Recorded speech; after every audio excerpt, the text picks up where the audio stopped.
Hey guys, on today's episode of the John Campea Show, Lupita Nyong'o joins the Quiet Place spin-off series. Apple TV Plus has upped its subscription fees. The Last of Us has a release date finally. Dodgeball 2 may actually happen. Yahya Abdul-Mateen is Wonder Man. That and a whole bunch more. The John Campea Show starts right now.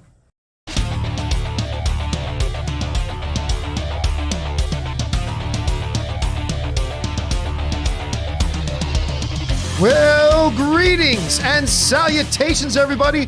Welcome to the best damn movie-related show on the planet, the John Campea Show, coming from right here on my YouTube channel, brought to you in part by our friends at Mint Mobile. I am, of course, John Campea, and it is an awesome honor and privilege, as it is every day, to have you, our international friends, gather around as we talk about our favorite things in the world: movies, movie news, TV, streaming, all sorts of good stuff. Everybody's in the house here today. Sitting right beside me, Mr. Robert Meyer Burnett.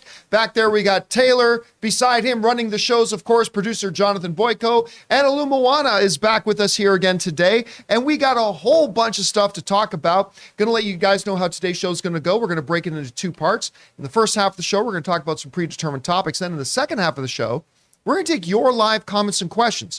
To get a live comment or question on the show, two things. Number one, you got to be watching live. Number two, when we get to the end of the main topics, we'll announce that we're opening up the super chats. And when we do, you have just a couple of minutes to fire in a few thoughts, theories, opinions, or questions. And Rob and I will address those in the second half of the show. Also, a little bit of housekeeping. I want to remind you, if you guys need your daily fix of the John Campea Show, but you can't be in front of a YouTube video, there is, of course, the John Campea Show podcast. It's available on your favorite podcasting app of choice. Go and subscribe to it today so it'll be there when you need it. Also, we have a secondary podcast feed called After Show, where we do things like Andor, House of the Dragon, some upcoming shows as well. Make sure you guys go and check that out as well. All right, guys. We've got things to talk about here today, so let's get into it with one of the off the tops, and that is this. You know, one of my favorite movies of the last few years, I actually thought it should have absolutely been nominated for Best Picture, and I thought it maybe should have even won Best Picture, was A Quiet Place. What John Krasinski did with A Quiet Place is absolutely unbelievable. So much of that movie without dialogue, it's all tension, it's all scenario, it's all circumstance. It's just brilliant, wonderful story making. I love it. I like the second one nearly as much as the first. I really, really love the second one. And we've known for a little while now that a brand new Quiet Place spinoff is coming that's going to focus on the same events, but on different people in those events. And now we've got a little bit more information, as Variety is reporting that maybe my favorite actress in the world right now, Lupita Nyong'o, has just signed up, or at least in the final stages of signing up, to star in the Quiet Place spinoff called Day One. Now, this comes to us, of course, from Variety, who writes, A Quiet Place universe is adding another A-list name to its world, Lupita Nyong'o.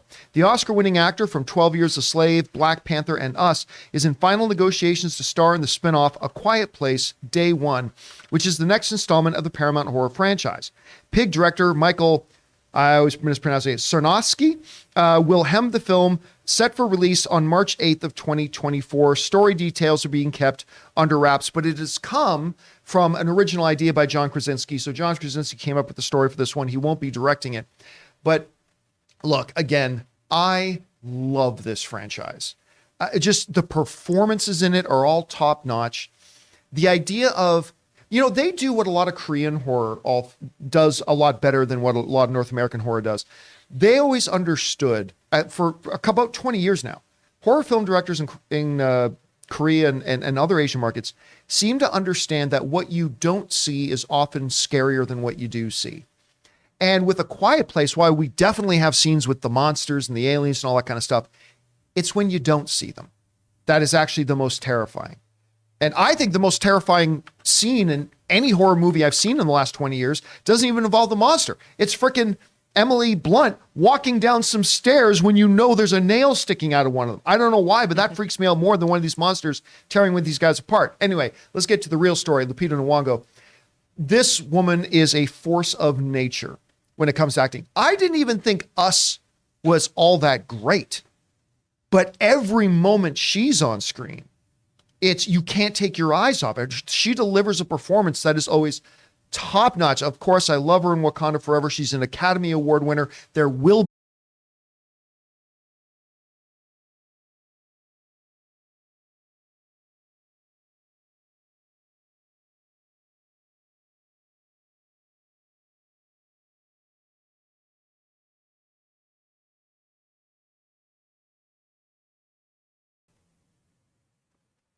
Hey guys, we're back. Sorry, we had a bit of an internet connection. A side note as we carry on with our Lupita Nyong'o incredible news joining the Quiet Place.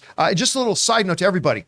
Never, ever, ever use Spectrum Internet as your internet service provider. If you have any other option available to you, get rid of Spectrum. Never use them. They're absolute, complete garbage. And if it wasn't for the fact that where we are, the neighborhood we're in, they're the only internet service provider we could use, I would drop them like a bad habit. And I'm actually looking into any possible other options we have. Spectrum Internet sucks. Get rid of them. Never use them. They're awful.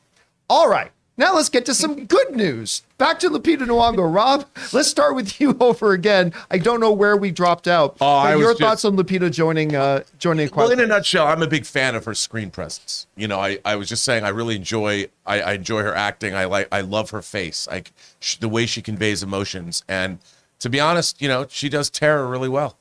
And trying to be quiet and be scared of giant monsters, I'm a fan. I can't wait to see it. What I was also saying is, like, John, I really love the franchise. And I think that the stories that they can tell, they're going back to day one.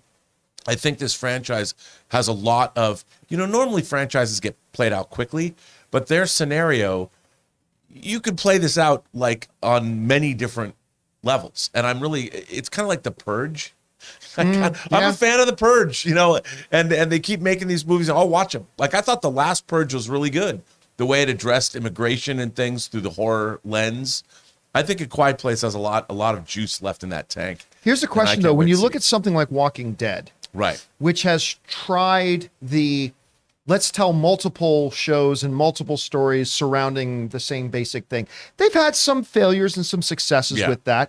What lessons do you think that A Quiet Place can take from something like Walking Dead when it comes to trying to expand out this particular scenario and universe? I think showing different areas of our civilization.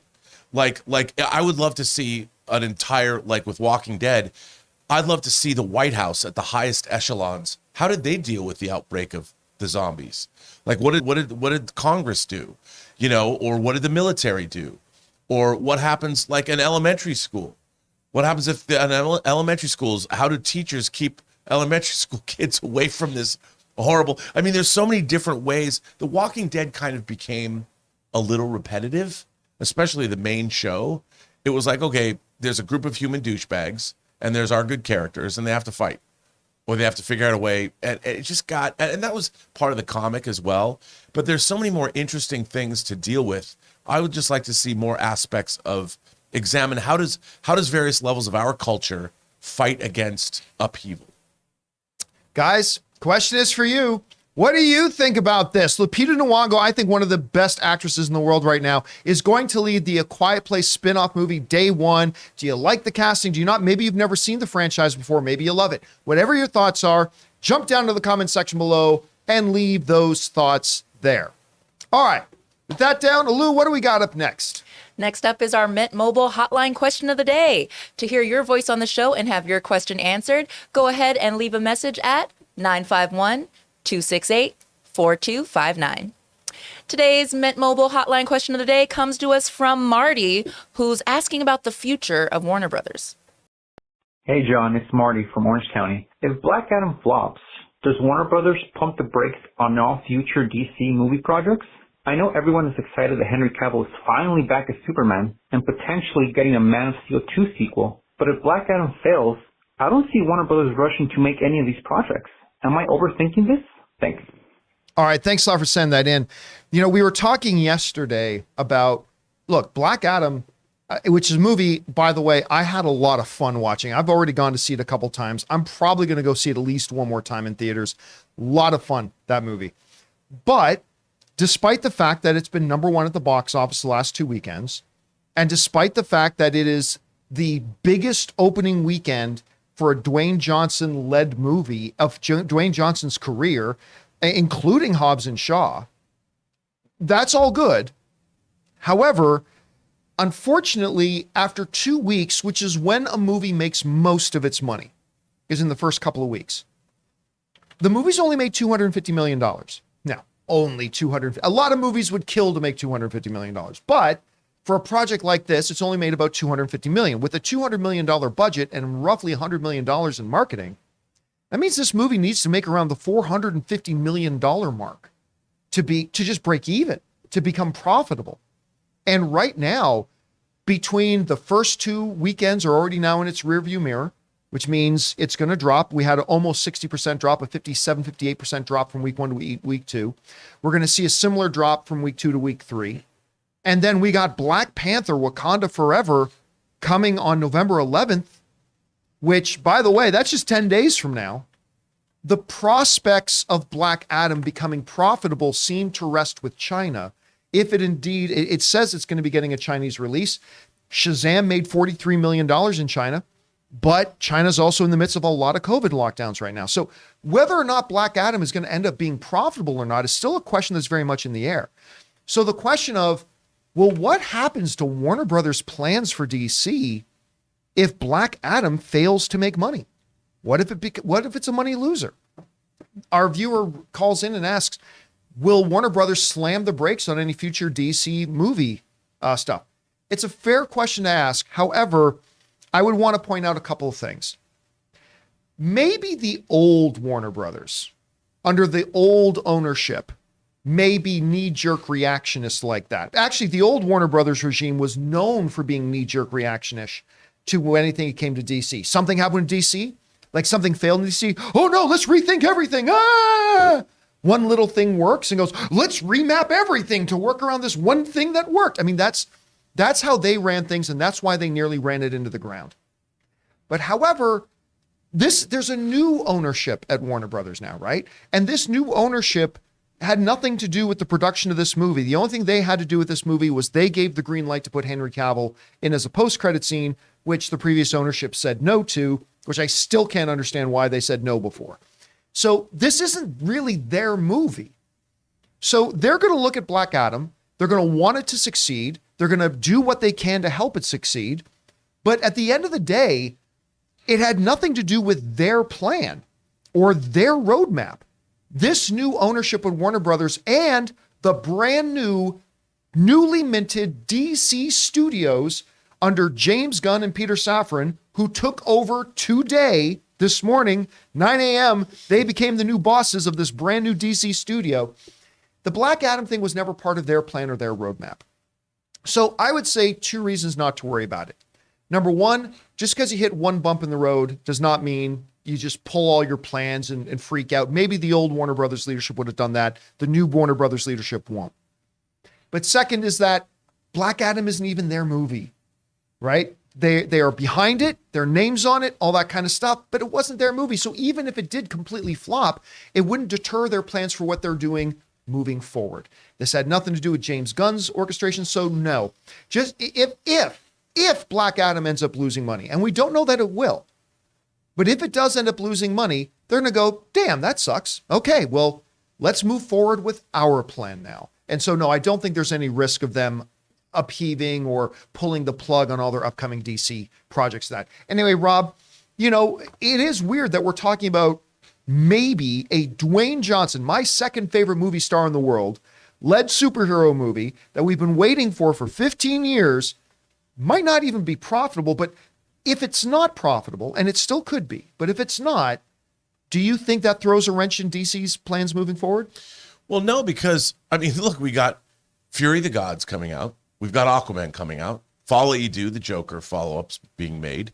What am I forgetting? Most importantly, the Flash movie. The Flash, which right. They keep saying is like everybody, not just they. Rob and I both have people we know that are connected to the situation, and everything we are hearing about this Flash movie, despite all the Ezra garbage, is that it's really great. Is that Muschietti made a great movie? So that's the key piece. Yeah, and the thing is, people have to remember, like we as fans have to remember, the general public is not us. They're not obsessing over every detail of these movies coming out. They're not reading Mikey Sutton's column about every rumor that comes out, and they're not following all of the websites like we do, and they don't know. So a lot of this drama, and people just want to go to movies and like them. But I'll say something, John. I wouldn't count this movie out yet, because you talk about Hobbs and Shaw. Hobbs and Shaw made $750 million. Yes. Dwayne Johnson has playability. And while Wakanda Forever is a behemoth it's going to drop like a Warner Brothers in anvil. the same genre. in the same genre. So I can understand that could, but you know what? It was number one in a lot of countries. Halloween is a soft weekend domestically for film. So I think that this movie has a lot of life left in it. And as we talked about, you know, if it does around what Shazam did, or even more than what Shazam did, you can't expect more, because this is an unknown character for people. You know, if this were Captain America, the Winter Soldier, or Civil War, and it was doing this business, I think it would be considered a flop.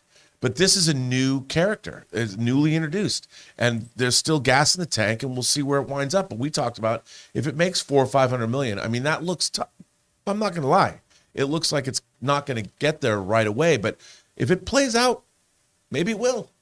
Here's hoping, because one of the things that's working against it right now is the fact that I don't know that it doesn't have that X factor that everybody seems to be running out of the theater and telling all their friends, you got to go see Black Adam, or a huge amount of rewatchability. Now, I am telling people to go watch Black Adam, and I have seen it multiple times, but I think I'm in the minority here.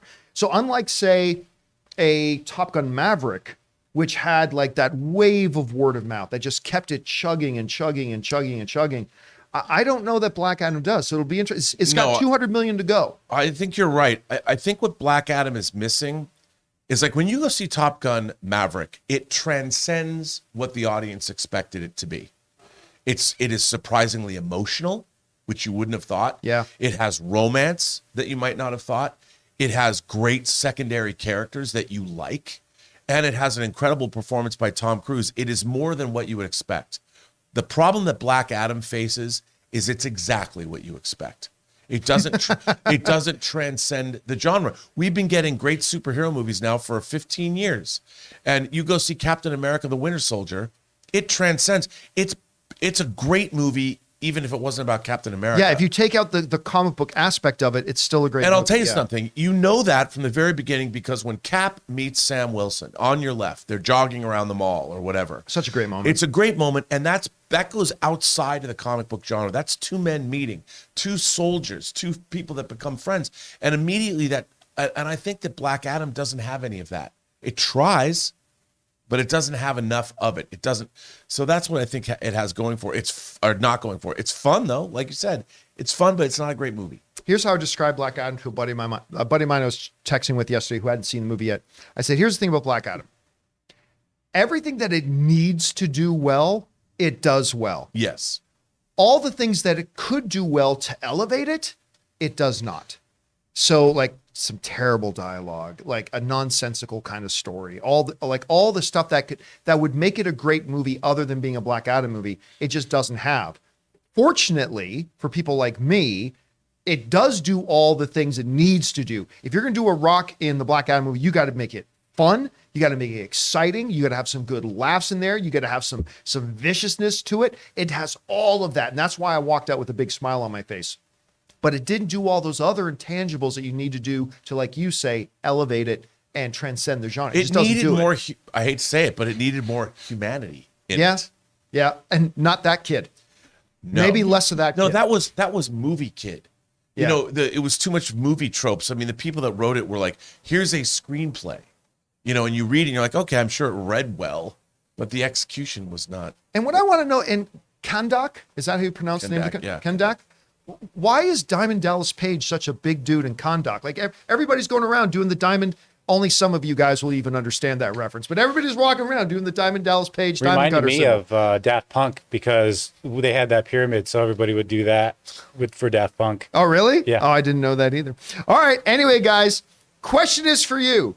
What do you think about that? Like, if Black Adam ends up losing money, and we don't know that it will at this point, it's going to struggle to cross that line, but maybe it will. But if it doesn't, do you think that's going to have any impact on how Warner Brothers goes forward with their DC plan? I don't actually think they will, because just as following up on what Rob said, Blue Beetle, Aquaman, Shazam, Flash, none of these are the current Warner Brothers regime's movies. No.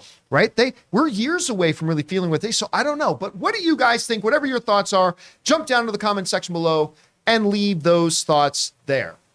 Okay, guys, with that down, we're going to move into our main topics here. But before we do, we're going to take just a quick second and thank one of the sponsors of today's show, one of our original sponsors here on the John Campea Show. Thank you so much to Stamps.com. We want to thank a sponsor of today's episode, Stamps.com. Guys, it happens every holiday season. No matter how prepared we think we are for the season, it always turns out we're nowhere near as prepared as we thought we were, especially with our shipping. And right about now, seasonal excitement, or dread as the case may be, is really starting to settle in, especially for small businesses. Slaying through traffic to the post office, inboxes more like a blizzard than a winter wonderland, rushing to send cards and gifts to your loyal clients. The good news is it's not too late to get your holiday mailing and shipping under control with Stamps.com. Sign up now and you'll be printing your own postage in minutes. Because Stamps.com is your one-stop shop for all of your shipping and mailing needs. Get access to the United States Postal Service and UPS services that you need to run your business right from your computer. Up to 86% off. So this holiday season, trade late nights for silent nights and get started with Stamps.com today. Sign up with promo code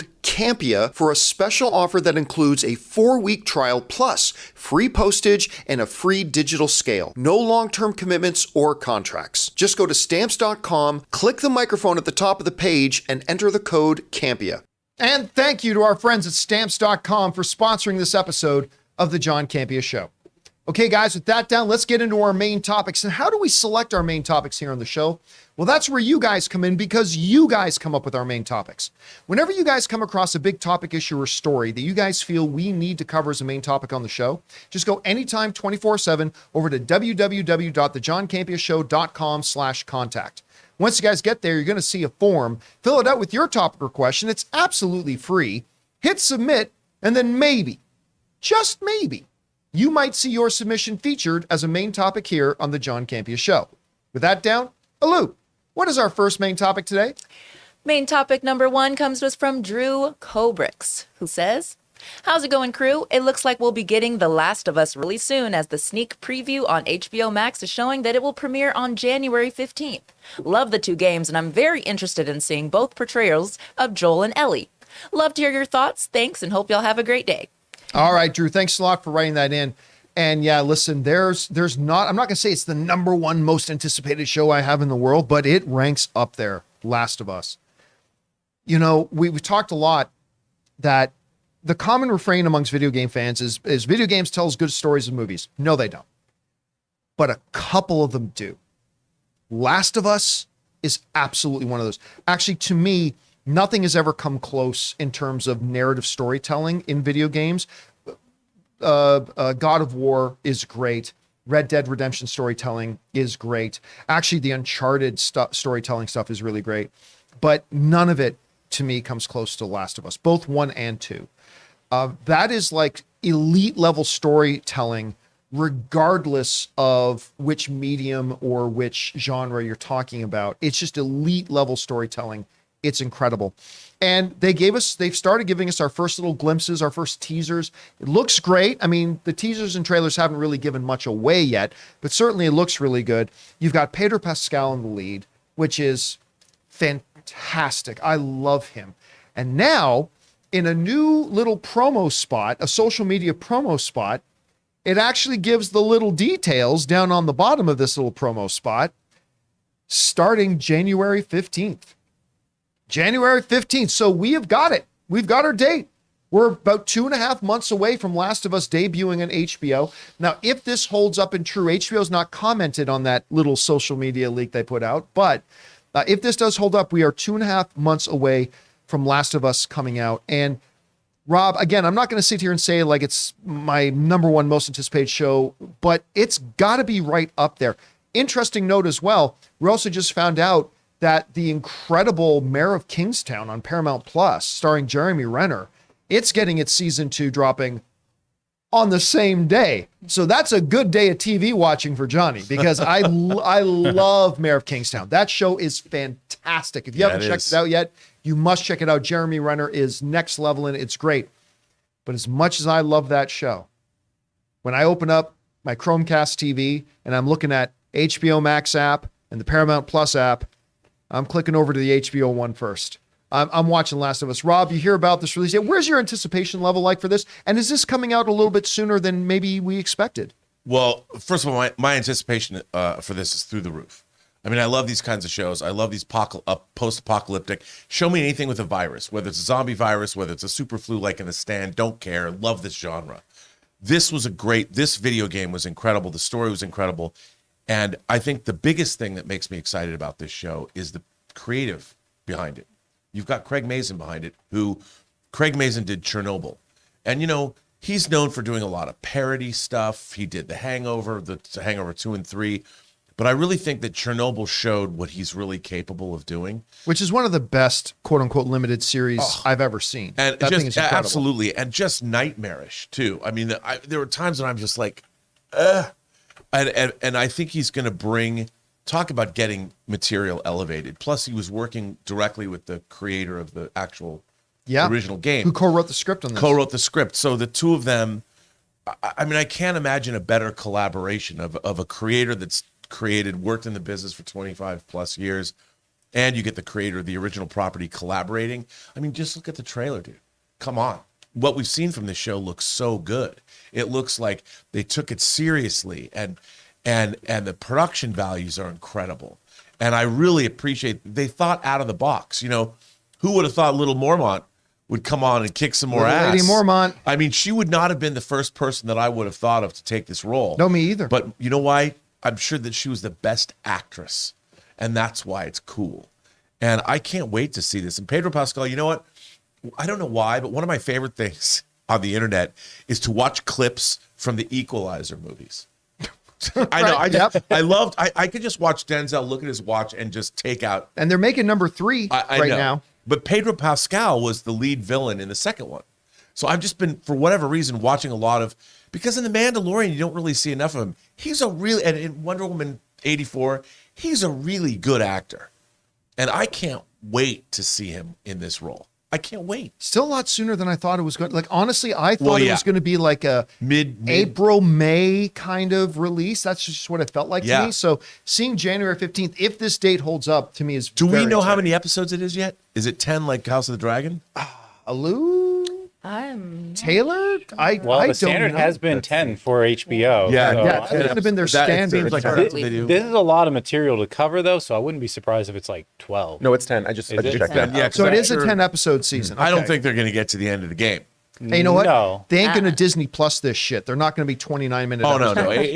no. HBO gives you, they give you a full They give meal. you full meal. Full meal with that. All right, guys, question is for you.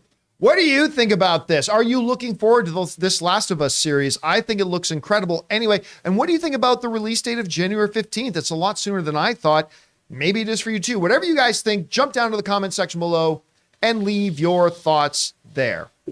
Okay, guys, with that down, let's move on to main topic number 2. Alou, what is our second main topic today?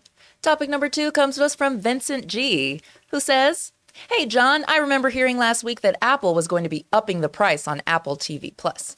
I got the email today notifying me of the price jump. The service went from $4.99 to $6.99. That's a 40% jump. Isn't that a little steep? With the prices on all the services going up so high, I'm going to have to start deciding which ones I can actually keep and which ones I'll have to live without. What do you think about this?" All right. Thanks a lot for sending that in, Vincent. And not surprising. It was about a week ago that Apple Plus announced this, but they just sent the emails out to all their subscribers, I believe last night or this morning, that Apple TV Plus is going to be moving from $4.99 to $6.99. Now, that's only a $2 difference, right? But as they pointed out, it's a 40% jump. And that is steep. That is a steep jump. And you're not wrong. We are now entering into that area and that time where for a lot of people, just having every streaming service isn't really going to be an option. Because, I mean, we're talking, you know what, Jonathan, let's bring up the classroom for a second. Let's see if you can bring up the classroom, right, because I think this is worth us doing here. Because with Apple now raising their stuff, it's going to start making people having to ask, which ones do we keep? Which ones do we not? Because what are we at here? We're at Apple, TV Plus. We obviously got Netflix. We've got Disney Plus. We got HBO Max now. We got Paramount Plus. We've got Peacock. And I love Peacock. I actually love the service a lot. It's just, why did you name it that? Why did you ever think people are going to want to sign up for something called Peacock? Anyway, that aside, what are some of the other ones? We've got. Well, I love Shudder. Shudder, which I know a bunch of people are really liking Shudder. Shudder rules. That's another one. What are some other ones? We've got, Discovery Plus. Hulu, which is great. I mean, for sports fans, you got ESPN. We got ESPN Plus, ESPN Plus. Amazon Prime Video. Oh, Amazon Prime, of course. So there's Amazon Prime. But that's a little different because, you're paying for shipping. But yes. a lot of people do just sign up for it so they can watch their Lord of the Rings, or they can watch their Marvelous Mrs. Maisel, or they can watch The Boys, or they can watch whatever. So there's another one. Come on, help me out here, guys. I have Stars and I have Showtime. Right. Well, Showtime is now kind of a part, but we'll put it in there for now because Showtime is now officially becoming a part. It's getting folded into Paramount Plus, but still right there, Showtime, Stars, which is also getting the same treatment. It's going to be folded in. Is Discovery Plus still its own thing, or it's Disney? Well, no, it's been, right now it is. So right now you can still have Discovery Plus, which I have, by the way, but it's getting folded in officially into HBO Max. You can even do the YouTube Premiere, or whatever it's YouTube called. Prime, I think it's called. Yeah. Anyway, Boo. you can see this. You boo. Hey, boo. You boo. You boo. You boo. That's my new streaming service. YouTube Prime. You boo. But right here we've got 1, 2, 3, 4, 5, 6, 7, 8, 9, 10, 11, 12, 13, 14, 15, 16. If this was like averaged out $10, if the average out is $10, that's $160 a month. This is more than what people used to pay for cable. A lot more. Right? So it's getting to the point that for a lot of people, it's just not going to be feasible to subscribe to all of them. And some people are going to have to start picking and choosing. Now, let's get rid of all these and just focus for a second on Apple TV Plus. All right. Okay. So if we're just focusing on Apple TV Plus, we're now looking at $6.99, right? So $7 a month. I still contend that when you look at all the streaming services, but listen, Apple TV Plus doesn't care about all the other streaming services. All the other streaming services are not Apple TV Plus's problem, right? Apple TV Plus needs to worry about Apple TV Plus. And the question that Apple TV Plus has to ask is, are we delivering value to our customers for $6.99 a month? Is $7, are we delivering really good value for $7 a month? And I would say, absolutely they are. When you look at everything you get on Apple TV Plus, now they don't have the depth of something like a Netflix or even a Disney Plus, but hot damn, other than Jason Momoa's show C, which I'm a big Jason Momoa fan, but I don't like C very much, to be honest. Other than C, almost everything Apple TV Plus puts out is spectacular. Like they just crank out excellent content. Severance just being one of the latest highlights. For All Mankind. For All Mankind, when yours and Ray's favorite things on TV is out there. The Morning Show, which a lot of people love. And by the way, it doesn't look like that show is made for me at all, but it's fantastic. That Morning Show is absolutely incredible. Do they put out $7 a month worth of quality product, including all the other stuff that they have involved, everything else you get with Apple TV Plus? Again, and let's bring up the screen again there, Jonathan. When you just look at it by itself, the answer, I believe, is a resounding yes. And by the way, I think they could charge $12 a month for Apple TV Plus, and I think it's worth what we're getting. However, when you start looking at it, obviously, and again, this isn't Apple's problem, but yeah, when you look at it, all of it together, it does start to add up. So in a micro sense, $6.99 is absolutely still, I believe, a tremendous value for Apple TV Plus. It's a tremendous value. Like Jonathan and I were just talking yesterday, if you want to go to a Dodgers game, now this is one of the reasons I don't drink, but if you go to a Dodgers game and you buy one beer, you're spending how much for a beer, Jonathan? I mean, a big one would be like 18. $18. And it's not just Dodger Stadium, it's any stadium. But yeah, I just went to an Anaheim Mighty Ducks game on the weekend because they were playing my beloved Toronto Maple Leafs. So I went to go see a Leafs game. You think movie theaters are bad? They had a combo special. Ooh, special. I'm about to save me some money. I price is right. That one, I guessed it right on the nose, Yeah, too. and he did. I said, guess how much this is? And Jonathan got it right. But you see special, combo special. It's like, ooh, this is going to save me money. One regular-sized hot dog, one medium-sized soft drink, and one small, really tasteless fries. One hot dog, one soft drink, medium size, and one small fries. $25. And that was the special for saving me some money. $25. So you thought, don't ever complain about movie theaters again. But it's like, but when you put it into context, Apple TV Plus is literally giving you a month of entertainment. And a lot of these services are the same, but it's true, Rob, when you start looking at it, the bigger picture, when you start looking at this list of all these services that are out there right now and it starts to add up. Anyway, you hear about the Apple TV Plus price hike. What do you think about it? It doesn't bother me. I mean, like you said, it might be a 40% increase, but like I prioritize, like, obviously media, movies, TV is important in my life, not just because we talk about it, just because I've been interested in it my whole life. And like, dude, I'll pay for Apple, and then I've pre-ordered the UK Blu-rays for All Mankind. So I'm buying the show that I'm already subscribing to. And that's true of a lot of things. And how insane is that? Like, why do I have all the Marvel movies on 4K disc when I have Disney Plus and can watch all the Marvel movies streaming whenever I want? Well, discs are better. But, you know, I think that it really comes down to you have to prioritize. And I think what's going to happen, John, is people are going to subscribe based on shows. Yes. Like when House of the Dragon comes back. And I think that that's got to be considered the new normal. Like, I think Netflix, for instance, I don't think I would ever unsubscribe to Netflix because they have so many weird stuff. Like, all of a sudden this show drops on the 28th, Drink Masters. It's like the Great British Bake Off or Bake Show for alcohol.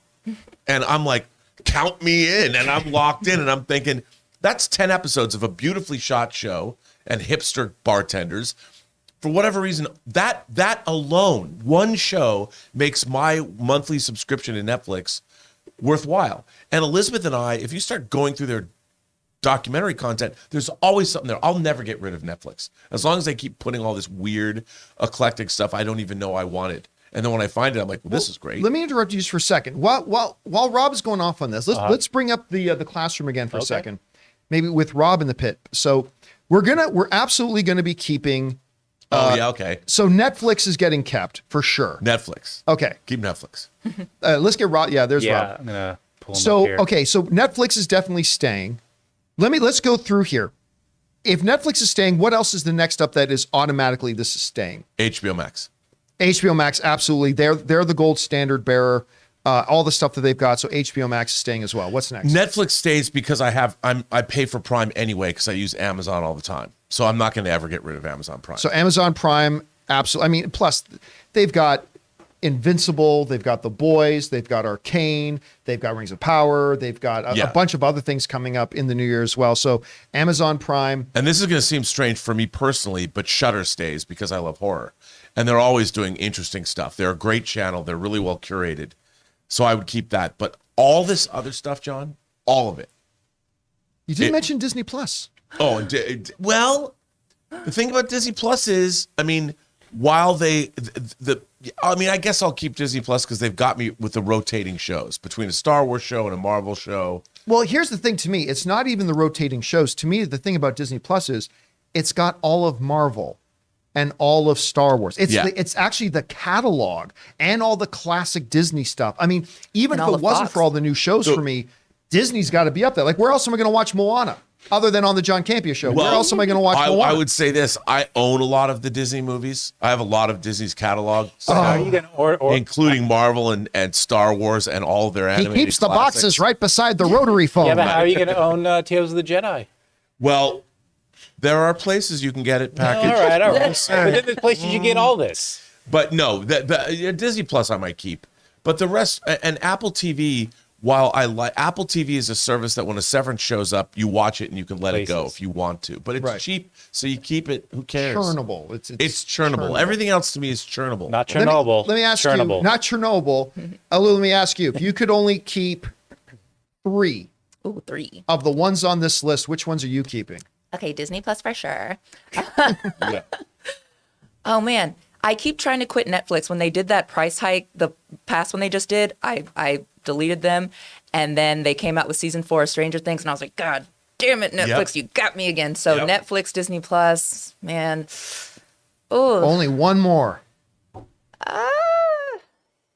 Yeah, I'm gonna have to say HBO Max just for their cinematic selection. Yeah, HBO Max, I think, is probably number one on my list and stuff like that. Anyway, guys, question is for you. What do you think about Apple TV upping the price from $4.99, which let's call it what it is. That was ridiculous. That was so ridiculously low. That was just like, hey guys, come and get a taste for free. That's like your crack dealer on the corner. Say, come get your first taste for free. At $6.99, I think it's still worth it. What do you guys think? If you could only keep a couple of them, which ones would it be? Whatever your thoughts are, jump down to the comment section below and leave those thoughts there. All right, guys. With that down, we're going to take another second here and thank another sponsor of today's show, the folks at Wondery and their official Rings of Power podcast. Guys, we want to thank one of the sponsors of this episode, Wondery, and their official Lord of the Rings Rings of Power podcast. Your host, Felicia Day, and several special guests provide an inside look at the groundbreaking series and what it took to bring Middle-earth to life. Each of the episodes of the official podcast features exclusive interviews with the series showrunners J.D. Payne and Patrick McKay, including the very first full breakdown of the incredible season finale. Felicia also goes behind the scenes with the cast and crew to bring you jaw-dropping stories and Easter eggs you won't want to miss. So watch The Rings of Power on Prime Video and listen to all 8 episodes of the official The Lord of the Rings, The Rings of Power podcast for free on Amazon Music. Download the Amazon Music app now. And thank you to Wondery for being a sponsor of the John Campea Show. Taylor, of course, was quick to point out in the off-camera hours that we forgot a couple of streaming services, OnlyFans and Pornhub, but, add those to your list as you may. All right, with all that down, guys, let's move into main topic number 3, shall we? Hello. What is our third main topic today? Main topic number 3 comes to us from Jesse Roy, who says, I just saw Screen Rant is reporting that in Captain America 4, Sam Wilson will be fighting Thunderbolt Ross. Does this mean that we're going to get Red Hulk? Ooh. I would also like to hear your thoughts and opinions. Keep up the great work and bring on the filthy. All right, thanks a lot for writing that in, Jesse. Okay, so I saw this morning going around that reports say that basically another antagonist in Captain America 4, because we know the leader, Tim Blake Nelson, is going to be the leader in reprising his role in Captain America 4, what's called New World Order. And we knew that Harrison Ford was going to be in it, but there's this report going around saying that they are going to battle each other. That we're going to see Cap and Thunderbolt Ross battle. I'm like, all right. And I saw a couple of headlines going around. I'm like, really? Well, that's interesting. Maybe that does mean Red Hulk. I haven't thought they were going to bring Red Hulk into it, but maybe that does mean Red Hulk, because bring up the website here. But when you go over to Screen Rant and it says Captain America 4 sees Sam Wilson battle Thunderbolt Ross. It's like, oh my gosh, what's going on here? Well, that's not exactly what the producer of Captain America 4 said. Now, they are getting this headline from a quote from Nate Moore, who is the producer of Captain America 4. This is actually what Nate Moore said, okay? He said the following. Well, look, Sam Wilson's Captain America. He is going to bring his own team into play. It's no secret that Samuel Stearns is making his return to that's the leader, to the Marvel Cinematic Universe, which is fantastic because Tim Blake Nelson's the best. Harrison Ford is taking on the role of General Thaddeus Thunderbolt Ross, and to see Sam Wilson and Thunderbolt Ross, which, if you remember, actually threw Sam into prison at the end of Civil War because he violated the Sokovia Accords, there's going to be some natural sparks there, which I think are going to really be fun. The term he used is, there's going to be some natural sparks. There is nothing in what the producer of Captain America 4 said that remotely suggests that Cap and Red Hulk Thunderbolt Ross are going to battle and fight each other, or that Ross is going to be another antagonist in all this. Now, look, does this disqualify the idea that we could possibly see Sam Wilson, Captain America, fighting Thunderbolt Ross? It doesn't take away that possibility, but there is absolutely nothing in what Nate Moore said that backs up the headlines we see going around on some outlets today saying it's going to be Captain America versus Thunderbolt Ross. Captain America battles Thunderbolt Ross. He said there's going to be some sparks because Thunderbolt threw Sam in prison. Listen, he threw him in prison because, like the quote said, of the Sokovia Accords.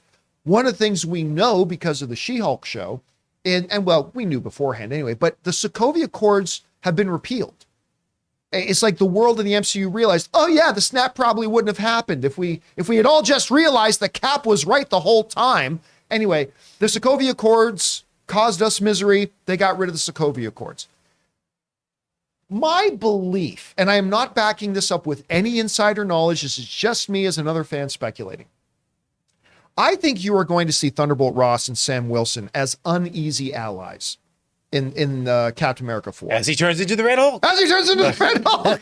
But no, I really think you are going to see, because at the end of the day, while he's a dick, Thunderbolt Ross is definitively a good guy. Thunderbolt Ross wants what is best for his country and the world. He is definitively a good guy. A dick, but a good guy. So I think you're going to see that they are going to be strenuous allies. They're going to have some sparks, all that kind of stuff. Rob, one other thought too about Red Hulk. At the end of She-Hulk, when Scar shows up, Bruce shows up. Hey, I want to introduce you to my son. One of the things that I mentioned is that one of the things that really concerns me in the MCU right now is the commodification of Hulk. Hulk's now just a commodity, right? Hulk used to be the nuclear option of the MCU. He was the ultimate threat. And now, well, we got Hulk, we got She-Hulk, we got little Junior Hulk. We're going to have a Red Hulk. Like Hulk for everybody. Hulk 2 for 1. Oprah saying, look under your chair. You get a Hulk and you get a Hulk. Everybody's got a Hulk. It's the commodification of the Hulk. And that worries me a little bit. But that aside, I don't think we're going to see Thunderbolt Ross and Sam on opposite sides here. I actually think they're going to be working together and not like it. But I could be completely wrong about that. Rob, you hear the quote in the comment. What kind of role do you think Harrison Ford's going to be playing in this movie? I mean, I think you have to look at the Captain America films as a benchmark or as a roadmap to what we're probably going to be getting. And then also you get to look at the Captain America, the Falcon and Winter Soldier series. These are very grounded shows, and they deal with politics, they deal with freedom, they deal with responsibility. And in my mind, they're some of my favorite movies in the MCU because of that, because they deal with real world issues. And one of the things I really liked about Falcon and Winter Soldier was Sam Wilson taking on the mantle of Captain America and what that means. And the fact that you have a man who's now taken on the symbol of all that's good in America, who has to basically work for somebody that threw him in jail. That to me is great drama. That's great political theater. I'm sure that they'll be on opposite sides. And like you said, they're going to have to become uneasy allies for various reasons. And I even think Thunderbolt Ross doesn't accept Sam Wilson as, he's like, you know what? You weren't even a top drawer soldier when you were a soldier. You're not sanctioned. You're not sanctioned to be Captain America. I mean, there's so much great drama and in terms of, we've seen it before with our military heroes and all that. I think that's what they're talking about. And if you look at I understand how comic book fans want to see, I don't want to see the Red Hulk in a Captain America movie. I think the Captain America movies have a lot to say about, the current state of the world. It could be really interesting with somebody like the leader causing some shenanigans, like going into a country, being bad. There's a lot there. And I think that, to me, what I like about the Captain America movies is they feel, and this might seem, don't jump all over me, but the most adult of all the Marvel Cinematic Universe movies, in the sense that they have kind of grounding in the real world. Because look, even though they talk about the Sokovia Accords, what responsibility do superheroes have to the government and to the people at large? That's fascinating to contemplate. And I think that those movies did a really great job of incorporating those ideas and still making them kick-ass superhero movies. Look at Winter Soldier. It's one of the best MCU movies. It's incredible. And again, I just, the stuff they've done with the Hulk and where they are, but there is one idea. Okay.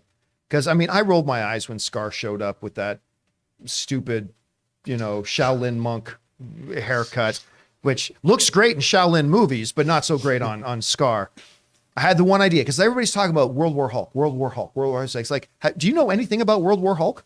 Like the state of the MCU right now, there is no World War Hulk. You could make a movie and call it World War Hulk, but, Kevin, are you watching, Kevin? Feige, I know you watch. God damn it, listen to me. Kevin? Yeah, listen to me. Here, you listen to me now, okay? Rob's like, I'm scared. Here's your idea, okay? Okay? And if they're doing this, all is forgiven. All's forgiven. If the very reason they brought Scar in was to kill him, because remember, what happened? What sets off World War Hulk in the comics? Dark, man. What kicks off World War Hulk in the comics, right? Ultimately, it's the death of his family. And he holds Xavier, Namor, Mr. Fantastic. He holds the Illuminati responsible, right? And he comes back to Earth to wreck shop, right?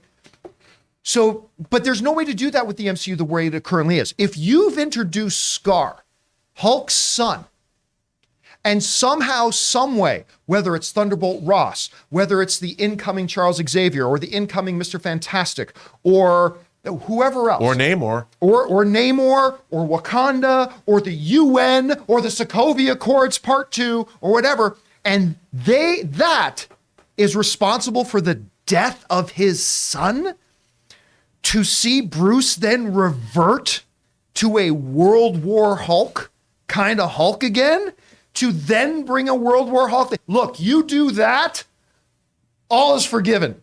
All is forgiven. Come on, who is not creaming right now thinking about that movie? Well, come on. But I'm looking forward to the movie. Kill that kid. Kill that kid in his stupid haircut. You know what I'd love to see in terms of World War Hulk, if that were to happen, the tone of it, not shot the same way in first person at all, but the tone of Cloverfield. Right. Just terror in Manhattan. Things are collapsing, but they'll never do that. They'll never go that dark. That movie, Cloverfield, holds up. That's a good movie. But I'm just saying, if you narratively, because what could break Hulk at this point? Natasha's already dead, and they kind of cut off that storyline anyway. I mean, he's got his cousin, but that's more of a familial, fun kind of relationship. Kill She-Hulk and Scar. Yeah, they're not killing She-Hulk. But if you brought in, I'm telling you something, it's narrative genius. If you've brought in his son specifically to give Hulk something important that he can lose, and maybe Red Hulk in a Captain America 4 or something like that plays into it, and the first victim of Hulk's wrath is maybe Red Hulk, and then he ain't. I'm getting way ahead of myself. I know that I am. I'm just getting excited at the idea. I just don't want them to take the focus off of Captain America as a character and as a symbol. And I think what they've done and how they positioned Sam Wilson taking on this mantle, this movie is going to be all about how he's accepted that mantle and how the world accepts him or doesn't accept him, or the military does or doesn't accept him. And I really like that idea, and that's why I am very excited about this movie.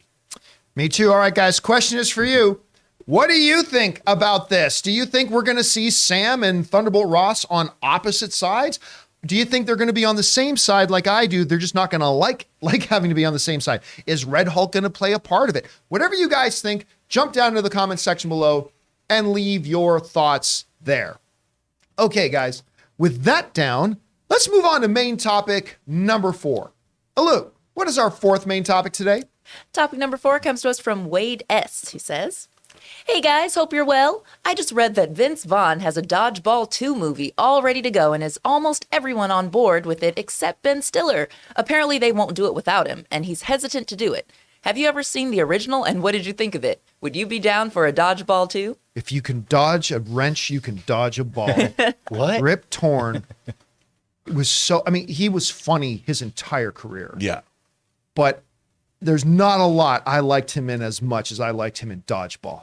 If you can dodge traffic, you can dodge a ball. Dodgeball without no hyperbole, no joking around, Dodgeball is a top 10 favorite comedy of mine of all time. I love that movie. Nobody makes me bleed my own blood. I love this movie so much. I think it might be my favorite Vince Vaughn film. I love Justin Long. Alan Tudyk's in it. And of course, Ben Stiller kills in this movie. Absolutely does. It's always been a treasure of mine. I would love, look, is there a lot of story to tell here with Dodgeball? No, but Dodgeball is a great example of one of those things where a comedy doesn't have to do anything right if it makes you laugh hysterically. If a comedy makes you laugh hysterically, that's all it needs to do. Dodgeball did that. And I would love to see those characters come back together. And it looks like Vince Vaughn, Justin Long, and a bunch of the rest of them are trying to make it happen. This comes to us from IndieWire, who wrote the following. Justin Long, who I love Justin Long, by the way. I do too. Justin Long says, of course, I would love to do it, and I hope that it ends up happening. But I think Ben Stiller is a little, what he told me on that podcast was that he's a little trepidatious about doing a sequel to something so beloved, something that people enjoy so much. Long told comicbook.com. It's very risky. You don't want to shit on the original. You want something just as good. So I think he's a little wary of that, of trying to recreate something that was very specific to that time. But I hope he comes around on it. Long continued. Vince Vaughn is a very convincing person. So I'm just hoping Vince can convince him with his idea. It's a funny idea. I don't want to say what it is. I know Ben loves Dodgeball and loves that character. I remember how much fun he had playing it. He was always laughing. And that comes to us from Justin Long. So Vince Vaughn's got his pitch for Dodgeball 2. Apparently, most people, from what I've heard, are already back on board. They'd want to do it, but they don't. No one's going to do it without Ben Stiller. I don't think Vince will do it without Ben Stiller. You got to have Ben in there as well. And I get Ben Stiller's trepidation, because if you're like me, you're like, oh, come on, Ben, I want to see this. But around that same era, Ben had another iconic, in my personal top 10 favorite comedies of all time movie called Zoolander. I love Zoolander. Oh, I'm right there. I know where you're going with this. Oh, so good. That movie is so funny. It never stops being funny. Nope. So he decided to do Zoolander 2. You know, I actually forgot that. That they did. You know what? He wishes he could forget it too. He does not like his Zoolander. Nobody likes Zoolander 2. No. I mean, I'm sure some people out there did, and that's great, but basically nobody likes Zoolander. It was terrible. And the first one, like I said, is a top 10 favorite comedy of mine. It's so good. Hansel, so hot right now. Hansel. I created the piano key. Anyway. And oh my God, how good was Will in that? Oh, it's Mugatu, which is a Star Trek reference. One of the great comedic villainous characters ever. What is this? A Center for Ants? I could quote that movie all day. But Ben tried doing Zoolander 2. And it didn't work out so well. And that hit him very hard, because I heard him once say he feels that the results of Zoolander 2 kind of hurt the legacy of the first Zoolander. And I don't know if that's true or not. No matter how bad Zoolander 2 was, it doesn't affect my enjoyment of Zoolander 1 at all. But you could understand him being a little hesitant then when Vince Vaughn comes to you and says, you know that movie we did that everybody loves? Let's do another one. He probably has PTSD flashbacks of Zoolander 2, so I get it. Ultimately, I don't think this is going to happen. Stiller is really busy as a producer these days, and I think that Zoolander sequel is going to really stop him from getting involved in something like this. And then I don't think Vince Vaughn goes ahead and does a Dodgeball 2 without him. So while I hope this happens, I will keep my fingers crossed that Vince is able to really give a great pitch to Ben and get Ben excited about it, get him on board. I would love to see them take another kick at this, but I want to see Steve the Pirate some more. But right now, I don't think it'll happen. Rob, you hear about this. Would you even want a Dodgeball 2? Do you think Ben is being reasonable by being trepidatious? I don't know. How do you see this whole thing? Look, some of the most disappointing movies I've ever seen are sequels to my favorite comedies. Arthur 2 on the Rocks. Oh, that was so bad. Bruh. I saw Arthur like 6 times in the theater. I love that movie. It was made in 1981. I can still quote the whole thing. It's 41 years old. I love that movie. Arthur 2 on the Rocks. Ted 2. I didn't think Ted 2 was as good as the first one, but I had some big laughs love in Ted. that. I saw Ted 2, didn't understand why Ted 1 was funny. I hated it. Hated it. Now, What about Billy Crystal, Robert De Niro, analyze that. then analyze that? Yeah. No, because you know what it's missing? When you sequelize a comedy, even the second Austin Powers movie is not great.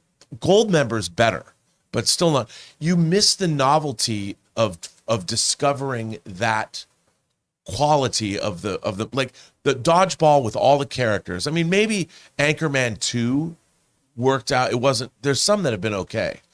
Like I loved Get Him to the Greek. I love Forgetting Yeah, Sarah I didn't Marshall. like that one. See, I love Get Him because it was different, but Yeah. because the music industry dude, and Sean Combs deserved a fucking best supporting actor for They're that petting award. the carpet wall. He is Sean Combs is talking about. I loved him in that movie. I wish people would put him in more comedic roles because he's really funny.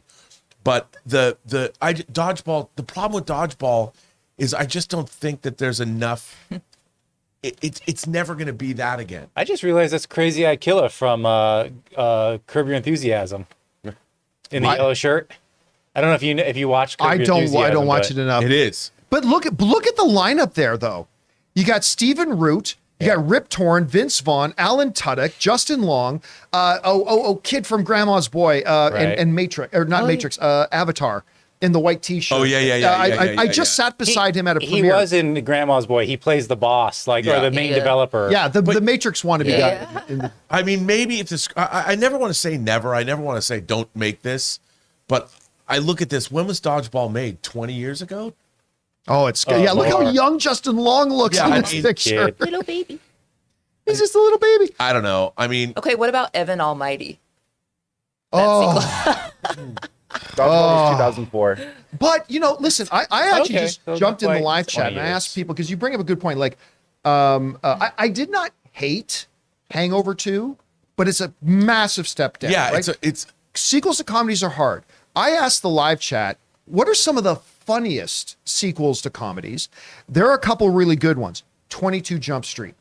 that's a good one. Absolutely hilarious. That's a great I like comedy it better sequel. than the first. What's that? I like the first, and I like it better than the But first. Oh, Scary But Movie hold on, there's a 2. couple more. To me, I hated the first Rush Hour. Rush Hour 2, I love. So that's another good one. Some people say Caddyshack 2. I don't know about Okay, that. if you say Caddyshack 2, your opinion is invalidated. Caddyshack 2 is better than the Caddyshack 2? first. What about you? I bet you're a big Grease 2 fan too. What would Friday you afternoon. consider one of the funnier like comedy sequels? Well, because those are hard. That's a hard. I pill to would say crack. this though, if you bring up something like Rush Hour 2, you know what one of I think it's not really a comedy because the first one wasn't a comedy at all, but it became a comedy. Lethal Weapon 2 is like a comedy. It even starts with the Warner Brothers animated theme. Dun, dun, dun, dun, dun, dun, dun, and then it just cuts into Riggs just going woo. But no, the Not Ace Ventura 2, no. No, not Ace Ventura. Beverly Hills Cop because 2. because the problem is like with Rush Hour, you can give them a new mission, a new thing to do because they're cops. So the problem with certain comedies is that you're locked into the premise and you have to figure out a reason why they're going to go play dodgeball again. But does it matter? Does it matter if you make it funny? Not if it's funny. Right, that's the but the problem, problem is a right? lot of these comedies, it's really hard to duplicate Yeah. what made that comedic premise funny in the first place, unless you have a new mission that they could go on. I will say this, it's not great, but like Beverly Hills 2 is a pretty good Beverly Hills Cop 2? Pardon me, Beverly Hills Cop 2.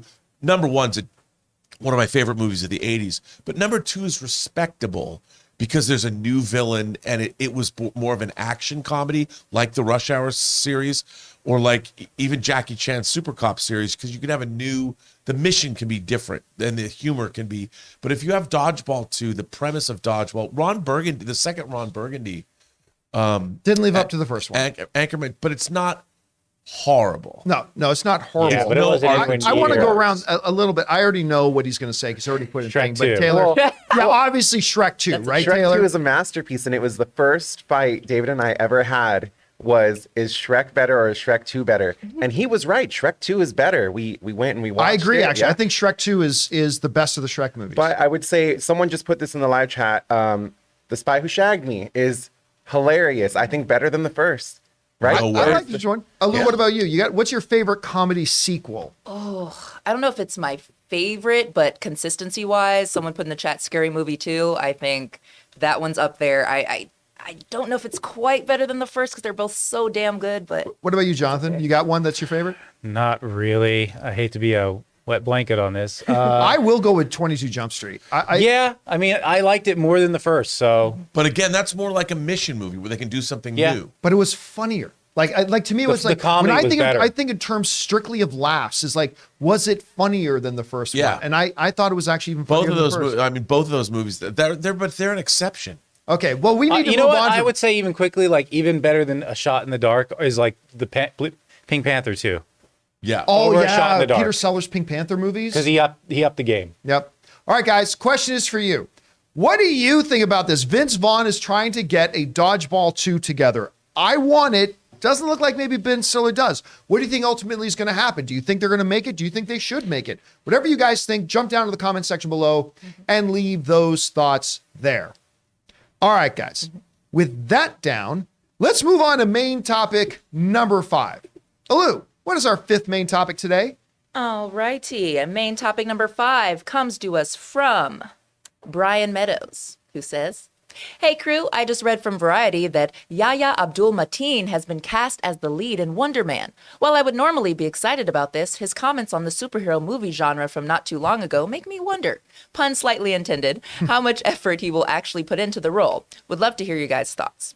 All right, well, this is news that was breaking right near the end of the John Campea show yesterday. Now, we've known for a while that Disney Plus has a Wonder Man show coming out. Some people thought Nathan Fillion would be I thought Nathan Fillion would be good for it as well.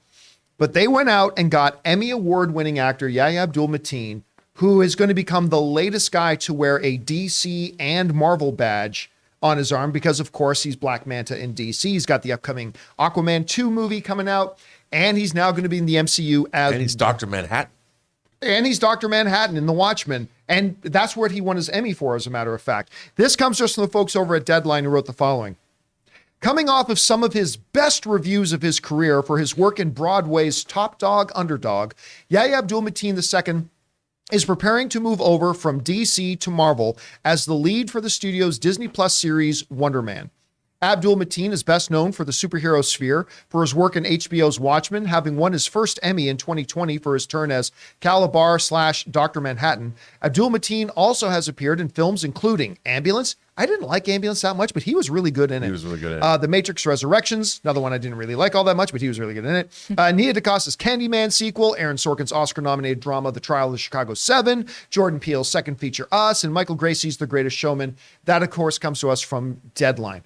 So this guy is now a DC. And by the way, I don't know that I agree with Deadline saying he's moving over from DC to Marvel, because I'm not sure they don't have plans for Black Manta continuing. We heard the producer, one of the senior producers over at DC and Warner Brothers, say they've got plans for Yahya Abdul-Mateen and Black Manta. So I don't think he's done at DC. I think he's going to be acting in both moving forward. And I think that's fantastic.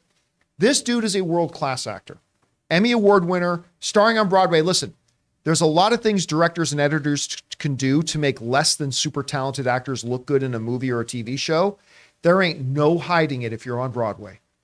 You've got to be able to bring it. You've got to actually have the goods to be able to perform on Broadway. Yeah. And he does it. I mean, he does it. He's fantastic. So would he have been the first name off the top of my head for a Wonder Man? Probably not. It was a surprise to hear his name, but a pleasant one, to be honest with you. I think this is going to be great. Anyway, Rob, you hear about this casting. What do you think? I think it's great. I mean, I love him as an actor. He's an incredible... I mean, I loved him as Black Manta. I wanted to see more of him. I really did too, yeah. I mean, but he's just a fearsome presence.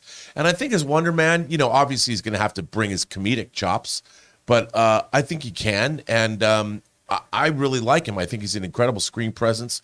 He's incredibly handsome. He looks like he can really kick your ass. But the Wonder Man character is different than what he's played before, I think. So it's going to be fun to see him in that role. I would like to see what an actor of his caliber can bring to that we haven't seen in the MCU. So it looks, I mean, I'm all for it. I really liked him in almost everything he's ever been in. And why not do it? Now, we should address the elephant in the room.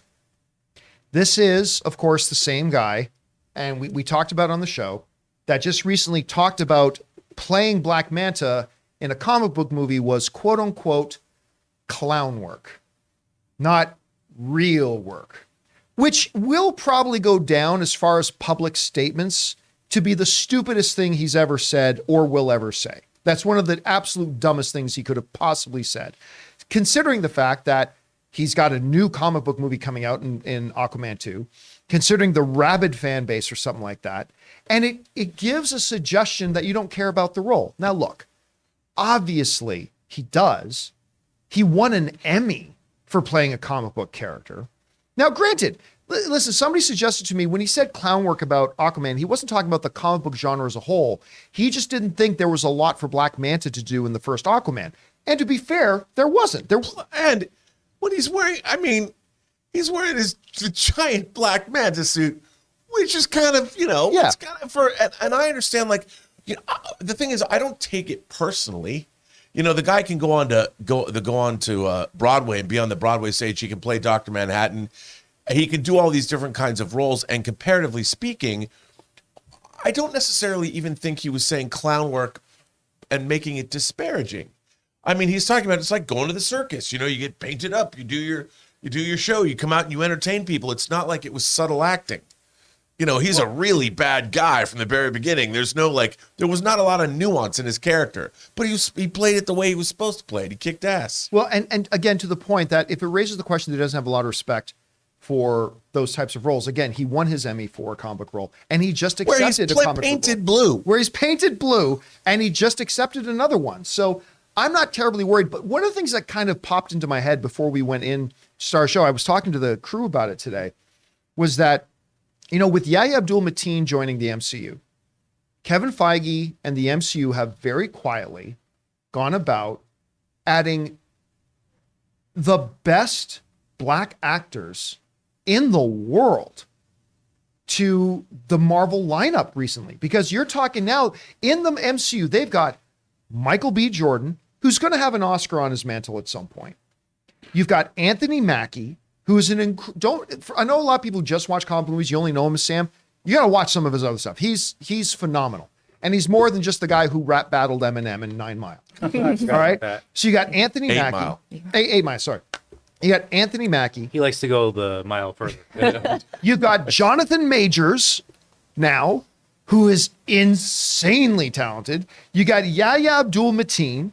You got, we were just talking about him beforehand from Amistad. Why am I? Jaimin Hansu. Yeah, Jaimin Hansu in And there. these are just the dudes, man. And I'm just talking about the guys. I'm not even talking about Lupita Nyong'o and on and on. So these are and just my the guys. queen, Angela Bassett. And Angela Bassett. So even just talking about the guys, the only thing they are missing is Denzel. For now. Come on, man. He's gonna be Magneto. He's going to be Magneto. I'm telling you, I'm thinking Chiwetel Ejiofor, who's like in my top 3 favorite actors in the world. I mean, Don't forget Mahershala Ali. And shit, two-time Academy Award winner, Mahershala Ali. I mean, they have, like, Kevin Feige has just quietly gone about saying, you know what, all the best actors. They need David Oyelowo. Yeah. They got to get him. Bring him into the MCU just because I love him all the way back to MI5. So, I mean, he's just very, very quietly gone about doing that. Anyway, guys. Oh, and of course, somebody in the live chat just reminded me, what? How could I forget? Sam Jackson, Don Cheadle. Don Cheadle. Well, and Sam Jackson. Samuel L. Jackson. I'm running out of names, right? Brian Tyree Henry. Yeah, well, I mean, they kind of got him in before his name became huge, but his Daniel name's getting Kaluuya. bigger. What's that? Daniel Kaluuya. And Daniel, Academy Award. Like, But you know who they need? Okay. they need Chiwetel Ejiofor. To complete That's who they this- got. They got to get Chiwetel Ejiofor. To complete this, they need Spike Lee to direct a Marvel Cinematic Universe movie.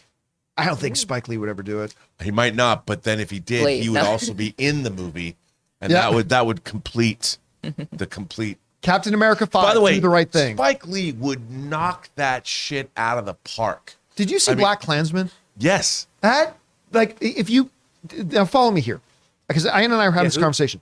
You overlay a comic book veneer. That's right. Over Chiwetel top of is Black Mordo. Klansman, right? Yeah, I was like, I knew he was in Yeah. the MCU somewhere. It I think like so he could do it. I just don't think he would. Dude, if you look at something like Inside Man, which is a caper movie, no one remembers. That movie's awesome. Oh, Inside Man? Yeah. With Oh my God! Somebody in the live Mordo. chat just totally reminded me. Yeah. Chiwetel 4 is in the MCU as more like so. There you go. They've got the. How did It's I your forget Wi-Fi about that? password. I should be playing Password. All right, guys. Anyway, the question is for you. What do you think about this? Yahya Abdul-Mateen II is now going to be the star of Disney Plus's and the MCU's Wonder Man. Probably surprising to a lot of us, but a pretty damn pleasant one. How do you guys feel about it? Jump down to the comment section below and let us know Idris Elba. your thoughts. Is Idris Elba? And we missed Idris Elba, too. We missed. Oh, we totally missed Idris Elba. I mean, is there And anybody left? Donald Glover. Donald Glover. Donald Glover's in it. Donald Glover is in it. So Donald Glover's there. I mean, is Denzel? I think that's it. Denzel. Denzel's the one. That's the only one missing. Academy Award winner, Forrest Whitaker. Yeah. Yep.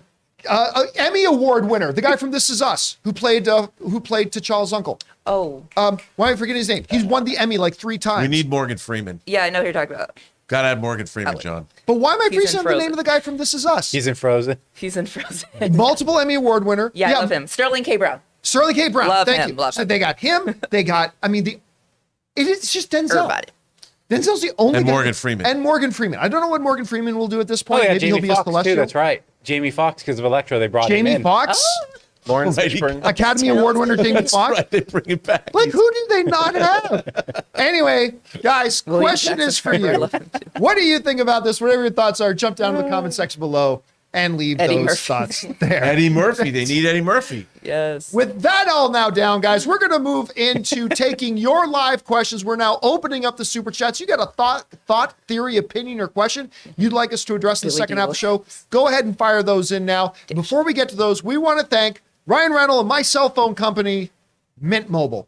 Guys, we want to take a second to thank the sponsor of this video, Mint Mobile. Mint Mobile offers premium wireless starting at just $15 a month. And now for the plot twist. I'm just kidding. There isn't one. Mint Mobile just has premium wireless from $15 a month. There's no trapping you into a 2-year contract or opening the bill to find all these crazy fees. There's no luring you in with free subscriptions to streaming services that you'll forget to cancel and be charged full price for. With my old wireless provider, every month when I opened the bill, it was like playing roulette. I never knew how big the bill was going to be, and it always seemed to get bigger. With Mint Mobile, it's totally different. I know exactly how little I'm paying every month, and there's never any surprises. Mint Mobile gives you the best rate whether you're buying for one or a family. And at Mint Mobile, families start at just 2 lines. All plans come with unlimited talk and text plus high-speed data delivered on the nation's largest 5G network. And guys, you get to use your own phone with any Mint Mobile plan and keep your same phone number along with all your existing contacts.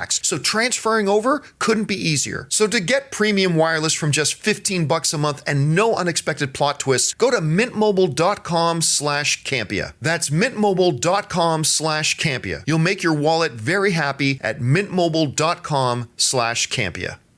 And thank you to our friends at Mint Mobile for sponsoring this episode of the John Campea Show. Okay, guys, we said we're going over to the super chats now. You guys have been firing your questions. You only got another minute or so to get them in, so get them in quickly. So, Alou, what do we got in our super chats?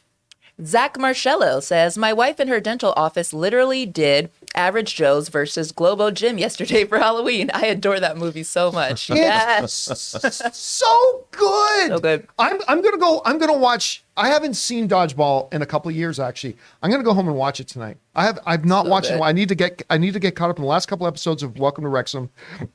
Pardon me. I need to watch Tales of the Jedi because I still haven't watched that. But I gotta watch Dodgeball again. And that, please listen. If you got photos of that cosplay, email it to me at john@thejohncampeashow.com. I'd love to see it. I think that'd be great. All right, what's next? Anubis Genocide says, I think the only way a Marvel vs. DC movie could happen is if Disney and Warner somehow merge, or it's done in the form of a Marvel vs. DC Lego movie. Okay, don't laugh. That I could see happening. A Lego For sure. movie version of it. Because Lego does stuff with DC properties, Yeah. with Marvel properties, the whole bit. They got Star Wars Lego and everything. That I could totally see happening.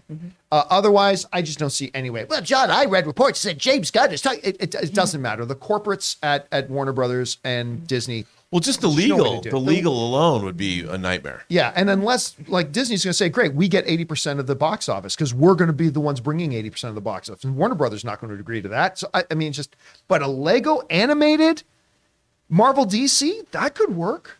That could be fun. Or All right, a what's Chip and Dale Rescue Rangers 2 with both properties. I don't know. next? Yeah, see, they're both there. That's a great example. Sam Fisher says, part 1, this was my idea for Wonder Man. Have it be like a reality show and make him an aging star who gives himself powers to get back in the spotlight. Do do do do do do do I do. don't know if we And have that. I'll Yep. keep looking for it, but Okay. yeah, always a bad idea to try to send that in. But listen, or send in multiple project stuff. One of the interesting things there, and they have not said anything, but of course in the comics, one character who plays prominently in the story of Wonder Man is Baron Zemo. Yes. And Daniel Bruhl is around. Do you think we could see Baron Zemo in the Wonder Man series? I would imagine they're going to touch on that because Baron Zemo basically gives him his powers. Right. So I could see that. And by the way, Daniel Bruhl's great. Oh, he's an Oscar caliber actor. Yeah, I mean, he's absolutely Oscar I would caliber. love to see him come back to the MCU. Why not? Bring All it right. on. What's next? Stubble McShave says, good comedy sequels, Hot Shots, Clerks, and Naked Gun. Clerks 2 is one of my top 20 favorite films of all time. And you're right, Hot Shots Part 2. And so is Naked even Gun Naked, too. Naked And- Gun Part 2. Yeah. But it just makes me, just thinking about that makes me lament about how bad spoof movies got. Spoof movies used to be great. And then they came. But you know what's Just got really so interesting lazy. about Hot Shots Part 2 and Naked Gun is the comedy's funny, but they have a new story to tell. Like there's a new mission to go on. With Naked Gun, it's like another cop thriller. With Hot Shots, it's a new mission to go on. So, and same with 22 Jump Street. So Dodgeball, what's the mission? You just kind of have to recreate. Yeah, but here's the thing about 22 scenario. Jump Street. I could tell you 30 of the jokes in 21 Jump Street or 22 Jump Street. I can't tell you what the plot was. I don't remember the plot. Don't It care doesn't about really it matter. doesn't. I just remember the laughs. I remember the jokes. I just remember you fucked the captain's daughter. I just remember that. It's gonna be one of the funniest moments in any movie I've ever seen. It's incredible. And that's a great. They should continue like Kevin Hart and Dwayne Johnson. I want to see more from Jonah Hill and Channing Tatum. They have to work together again. I don't know if Jonah Hill is just now maybe locked into I need to get my Oscar mode because he's got Jonah Hill's got a couple of Oscar nominations. Yeah. So he might be more. I into love that. Jonah Hill. Have you seen his? This is total aside, but he has a documentary he made about it. He directed it About surfing? his therapist, Oh yeah, yes. and it looks Yeah. really good. Yeah. Him and his therapy. It's yeah. very Him and his vulnerable. therapy. Yep. All right, what's next? Andy says, likely won't happen, but I badly want these hilarious Jump Street sequels teased at the end of 22 Jump Street, especially 29 Jump Street Sunday School. I'll tell you what, some of the sequel stuff they played at the end of 22 Jump Street was so funny. And look, we all remember in the Sony email leaks, we found out Sony was actually looking at doing a 21 Jump Street and Men in Black crossover, which I remember, I think I was still at AMC when that news came out. And I remember, like everybody else, I included, went, how stupid would that be? But I'll tell you what, as a couple of weeks passed and more of those emails came out, I started going, you know what? That could be really good. And the concept of it actually won me over, especially after watching the Men in Black follow-up they did do with Tessa Thompson and Chris Hemsworth, which was terrible. I just remember thinking, you know what?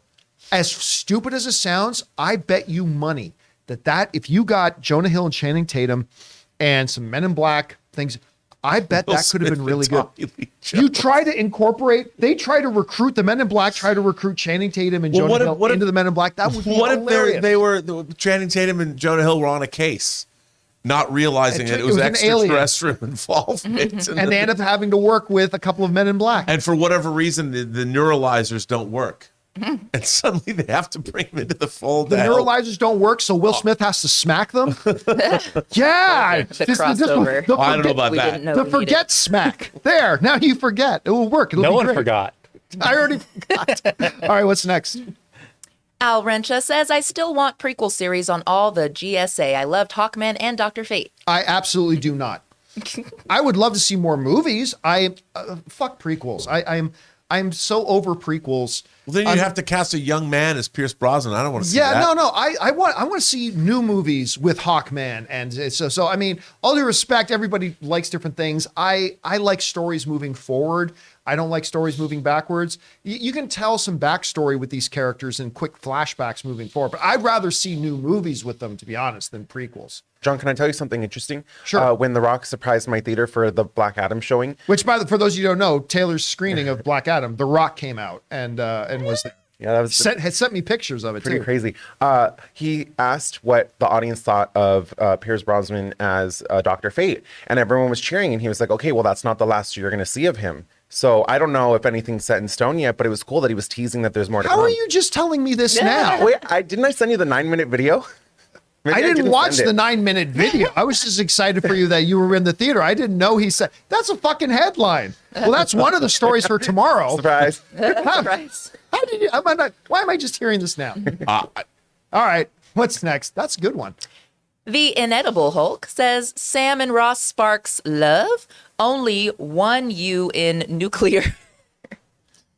I don't get the one you, but I get his take on the sparks. Yeah, a few people in the comments said maybe the spark is something else. Love is in the air. All right, what's next? Let's see here. A Marcellus, hello, says maybe a dumb theory, but I'm guessing that bringing back Betty Ross only to kill her in front of Bruce could trigger the original Angry Hulk. He moved on from her, but the feelings are still there. Are they? We've never seen this iteration of Hulk. Now, we understand that this Hulk is the same Hulk that Ed Norton Jr. played. It's the same character. But still, the Ruffalo Hulk has never even mentioned Betty. The only love interest this Hulk has had in the 6 movies I think he's appeared in has been Natasha.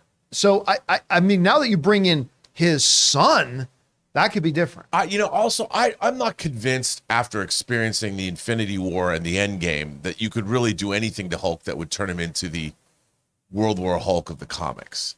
He's been through a lot. He's seen a lot of tragedy and a lot of son. Yeah, but he His just met his son. son. He didn't raise his son. He just found out he had one. I propose it does not matter. You find out you have a child, and that child is yours. And you can pick up this story 6 months down the road, 1 year down the road, that Bruce has spent with his child, his son, and then you kill that son. Man, I think that's motivation enough. That could be. We'll see. We'll find out. All right, what's next? Dave XP says, amazing work casting the new members of the John Campea Show crew, and I'm really liking the new password game section. Oh, thank you. I appreciate that very much. Yeah, I have got, listen, there are a lot of things I'm not very good at. But I'm pretty good at spotting good talent. And by the way, here's a little inside thing. We're going to be playing a new game of Password tomorrow, only we're going to do it a little bit different. And by the way, everybody, Ray Ora makes his return tomorrow. He had a great follow-up appointment with the doctors yesterday. He's healing great. Everything's looking good. So Ray Ora will be back in here tomorrow, and he's going to be playing a game of Password with us. But do we have to let him win to be nice? No, screw Okay, that good. guy. But it's going to be teams. It's going to be teams. So we're going to have Lou and Ray and Rob and Chris in here. We're going to break them into 2 teams, and they will be coming up with the hints for the password. I'm not going to give the hints. I'm not going to come up with it. Each team member is going to give a hint to their own team member to try to get them to guess it. It's going to be a lot of fun tomorrow. I'm excited about it. Mayhem. Going to see if Ray can take that throne back, because Kaylee has been cleaning up. She's been winning all the games, but now Ray's going to come back. We'll see what happens. All right. What's next? Andy says, not a sequel, but a good comedy spinoff from the original would be the Lego Batman movie coming off the Lego movie. I will tell you what, it was actually me and Jeremy Johns. He was in LA, and we went down together to the Warner Brothers lot. They'd invited us to come down and watch the new Batman Lego movie. I cannot believe how funny that movie was. I loved the Lego movie. Loved it. And I remember when Jeremy and I came out, we were standing on Olive Avenue in Burbank, right outside the Warner Brothers lot. And we were like, I actually think I like that more than the Lego movie. It's stunning how it didn't make any money. Like, people did not go out and support this. guys, if you have not seen the Lego Batman movie, watch it. And if you're an adult with no kids, believe me, there is loads in there for you. There really is. If you haven't checked it out, go and check it out. It's fantastic. All right, what's next? El Leonardo says, have any of you seen or read anything on Cavill exiting Witcher over the writing and or direction of the character lore and story? Only completely made up bullshit. Yeah. Yeah, anybody's reading Henry Cavill left because of this. Don't listen to him. That's complete, utter bullshit. It had nothing to do with it. So now anything you're seeing people writing that is completely made up. And then, by the way, there's nothing wrong with theorizing, right? Like I'm just saying, I theorize they're going to kill the Hulk's son and they're going to, yeah, that's just theory. And don't take it seriously. It's just theory. But anybody you read writing that is completely making it up and being theorizing again. And there's nothing wrong with that as long as they're not presenting it as fact. But Rob? Well, also, I mean, Netflix, we know, has a 3-season plan for most of their shows. Even Dota Dragon's Blood was only planned as a 3-season show. And then they're done. I'm sure that Henry Cavill only had a 3-season contract to make three seasons of that show. And then he was moving on because he has other things to do. And when Netflix looked at the numbers, they realized it's probably one of their most watched shows. They wanted to do another season. There was no way that Henry Cavill could come back because of scheduling. And they're like, well, we still want to do another show. And they recast. I don't think that he walked away. I think that he just had other things to do. And it wasn't part of his contract. And they couldn't bring him back. All right. What's next? Bond Presents says Anthony Mackie was also a Broadway star. He was in A Beheading in Spokane by Martin McDonough and Christopher Walken as well. He was great in it. Tell you what, he was also completely fantastic. It wasn't a huge role, but he was in Detroit. That is a movie. I can't remember if it got any Oscar nominations. Maybe you can look that up for me, Taylor, see if Detroit had got any nominations for it. I think one of them might have gotten a Best Supporting Actor, but the performances in that movie were so incredible. And James Cameron's ex, who directed Catherine Bigelow, who is an Academy Award-winning director in her own right, directed this movie Detroit a few years ago. And Anthony Mackie, again, not a huge role in it. Oh my God, he's so good in it. He's a really good actor. Oh, he's phenomenal. A really good actor. Yeah, absolutely. Did we ever find? No, it didn't get. No, it didn't get any Oscar. But I'll tell you what, it to me, Detroit was an Oscar caliber film. It's absolutely. If you haven't checked it out yet, you absolutely should. All right, what's next? Andy says for a movie where Superman and Black Adam fight, they should totally get the writers for the Supergirl TV show to write that movie. LMAO. Yeah, no, you're trying to get me started on a rant, and I'm not doing. I have put the Supergirl's handling of the Man of Steel well behind us, but nice try. All right, what's next? Murray Reich with a $20 Thank super you, chat. Murray. Oh, part 2 of my complaint on this topic is AMC also showing 30 minutes of trailers plus What's wrong with that? 4 ads. 2 random, one of AMC with Nicole Kidman and A-list. It adds time to spinning out. Are they really trying to lose people? Are you going to walk out after? Look, I won't trailers? go into my whole spiel about this again, but just the underlying thing here. If you are the movie theater industry, your job is to excite people about coming back to the movies. You fucking idiots. You do not increase people's enjoyment or enhance their experience of coming to the movies when they pay you $20 and then $16 for a popcorn and a soda, and then they take their seats to be subjected to a half hour of ads. That is not how you get people excited about coming back to the theaters, you moronic dipshits. Because if somebody as dumb as me knows that, you should certainly know that as well. Pick up on things that ArcLight used to do and a couple other theater chains. Say, hey, 3 trailers, movie, go. Again, I won't go off on my whole spiel about it, but yeah, if they want to excite people about coming back to the movies, start the movie closer to your advertised start time. Don't make it longer. Anyway, all right, what's next? Tim Platt says Spectrum is the Dan Snyder of internet service provider. Oh God, I hate Spectrum. Oh my God. I'm not kidding you. They are the only service provider in here in our area. We can't get service provider from anybody They're else. expensive too. They're not terribly much more than some of the competitor prices I see. Yeah, but still... a lot of other services have much higher speeds, and I'm not kidding you. Every day our service goes out. It normally not while we're live streaming. At least that. Like today was a rare thing that happened during live stream. You guys don't understand. They have a 99.9% uptime guarantee. BS. Because our internet in here goes down every day. Sometimes just for a couple of minutes. Like, it's not usually long. But like today, it interfered with our live stream. I mean, this is our business. We can't have this. We're paying premium dollar for this, and they are a joke. Spectrum is a joke. So I really would love to change services, but they've got us hostage. We don't have any other options. All right, what's next? Ben Rayner says, 2 great comedy sequels, City Slickers 2, plot is meh, but got to love it. And American Pie 2, also throw in Dumb and Dumber 2, Dumb and Dumber-er. Plot bad, but Jim and Jeff together again is great. I'm going to say some unpopular, Ben. Don't say you like it more. Oh, no, not more. But I really like the sequel. I'm not saying it's as good as the original. Of Dumb and Dumber. I'm not saying it's as good as the original. It's not. But I laughed a lot in Dumb and Dumber 2. I laughed a lot. I thought seeing those two guys on screen again was great. I thought a lot of the jokes killed for me. So, yeah, I liked it a lot, me personally. All right, what's next? Bruce Wayne Brady says, favorite movie Batman suit. For me, it's when the Batman Beyond movie is made. By the way, agreed. That is a terrible Batman suit. The Batman Beyond outfit looks stupid. I mean, compared to all the other Batman suits. That's it. I'm bringing in my Hot Toys Batman Beyond tomorrow. It's just, again, we can demonstrate how bad it looks compared to all the other Batman. You got to save it for a weekly hero. Yeah, you're right. Next week. I really do like Ben's Batman outfit a lot. That was really tailored for his physique and his body type, but I really like the Ben Affleck Batman one. All right, what's next? This is great, by the way. Fanjecture. The next question or the next comment. Fanjecture says Jeffrey Wright in What If as Uatu. Yeah, as the Watcher. Bravo. Love it. I won't really count that since we don't see him.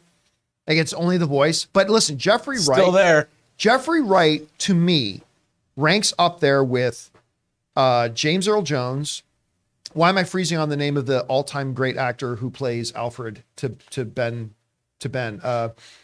Jeremy Irons? Jeremy Irons, thank you. Oh. Jeremy Irons, James Earl Jones, Jeffrey Wright. I mean, those voices are insane. So I won't quite count him until we actually get to see him. Well, actually, he's in DC now as Commissioner Gordon, which is great, but I'd love to see him in the MCU as well. And James Earl Jones too.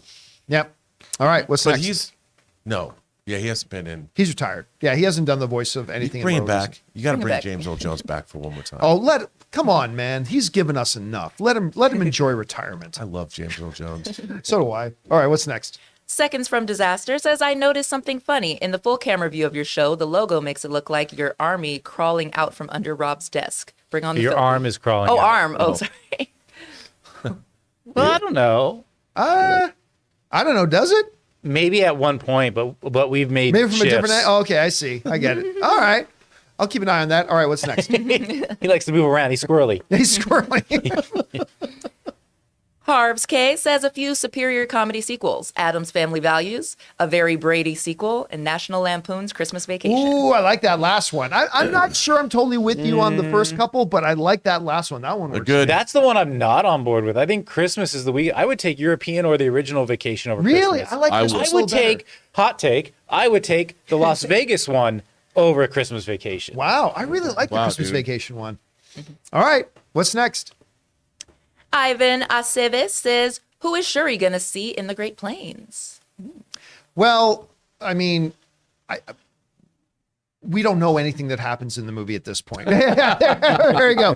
Thank you, Emily. We have no idea what happens in this movie, so no idea. All right, what's next? Blake62 says Fire and Blood isn't the most enjoyable read, but it was ingenious by Martin. It's essentially a history book and treatment for endless TV shows. He's right. That Blake 62 is absolutely right. If you go back and you look at that book, it's not a traditional novel, but it lays out what could be an endless array of Game of Thrones shows. And as you've pointed out, unreliable. Right. So anything is written in there, they don't actually have to follow because it itself is admittedly unreliable. And then the TV shows become the definitive account. Yes. Very interesting stuff. All right. Thanks for that, man. All right. What's next? Al Rancha says, do you think we will get a cameo appearance again from Billy's real mom in Shazam 2? It's all about family. I doubt it. They seem to address that one real quick, real easy, and they moved on from it. I think it would be kind of a waste to go back to that character. Look, that character was simply there to add a dimension to Billy, to give us something to understand about Billy and Billy's experience. It was never about the mom character at all. It was always about Billy. They got out of it what they needed to with Billy's character. There's no need to go back to her. So I'd say no. I gotta say, I'm really looking forward to Fury of the Gods. So am I. I can't wait to see Helen Mirren as a villain. And I don't know why I think this is so funny, but there's that scene in the trailer where he looks at Helen Mirren and he goes, come on, it's like Fast and the Furious. It's like, and he's waiting for the rest of the Marvel family to show up. And it's about family. The look on Helen Mirren's face is so great because it's totally breaking the fourth wall. She's like, I was in that, even though she's not. I love that moment. You know what's even better is the look on his face when he goes, it's all about family. And he's got this big dumb grin on his face. It's a great moment. I love that first movie. Like I know I like it more than most people, but I think that first movie to me is probably my third favorite DCEU movie, behind Man of Steel and James Gunn's Suicide Squad. I just think it's fabulous. Yeah, it brought fun in the right way. Finally to the DCEU. I agree. I love it. I cannot wait for this sequel. All right, what's next? 156 Impulse says it's game day. Can't wait for Andor. That's right. Andor is tonight, dude. It feels great to be so excited about a day of the week for TV again. Especially now that Sundays are done and there is no more Game of Thrones, House of the Dragon. That's really, really sucks. But man, Andor has been such top shelf TV. I get excited every Tuesday because for us in Los Angeles on the West Coast, we get to watch it at midnight. Those of you guys on the East Coast, you either got to watch it tomorrow or stay up till 3 a.m. But I get to see it at midnight tonight. Always excited to watch a new episode of Andor. Yep. I got caught up, and I was so hung up on that one conversation where he says oppression breeds rebellion. Oh, yeah. All the meaning behind that. I loved it. Everything, like the dialogue, the script of this show is so next level. And you know that whatever happens in this episode is going to tee up the mother of all prison riots or something. Well, because what episode is it tonight? It's 9. It's 9. So this is the end. Because remember, they kind of break it up into. Well, no, this is the middle of this arc because episode 7 was considered like a standalone. Oh, was it? So last week, this week, and then next week is the. And he's 11 and 12 are the climax. He's observing those like rebels, like with the sign language and stuff. There's stuff going on. Yeah, there's going to be a big conflagration, whatever that's going to be. All right, what's next? Matt Sanders with a $20 super chat. Thank you, Matt, so much for your support, man. Hey, crew, did you see that new God of War ad with Ben Stiller as Kratos, John Travolta, and LeBron James and their kids? It's hilarious. No. No. But that's the next thing I'm doing as soon as this show is done. Are you kidding? I am very, very excited about that new game coming out. It looks good. Taylor's back there looking at it. Like on mute like Ray does. So it's an ad for the game? Yeah. Oh, okay, cool. We'll check it out. Okay. Yeah, that's Tomorrow. besides Andor tonight, that's the next thing I'm most excited about seeing today is that. All right. Thanks for letting me know, man. I appreciate that very much. And thank you for support, dude. All right. What's next? All right. Al Rencha says Willow is decent, Rob. We stand with Chris. But I don't think he said it was bad. I think he kind of said it's He decent. said it was boring. It's just not great. Dude, I mean, this is the great thing about being film fans because it's all subjective. We all different opinions. But you don't like Hook. Oh, Hook is awful. No, but you know Bangarang, what? man. I called it. This isn't an ageist thing. But when I said it was your age, it was your age at that time when you were in college. You were looking for more substance, and I can see why that wouldn't give it to you.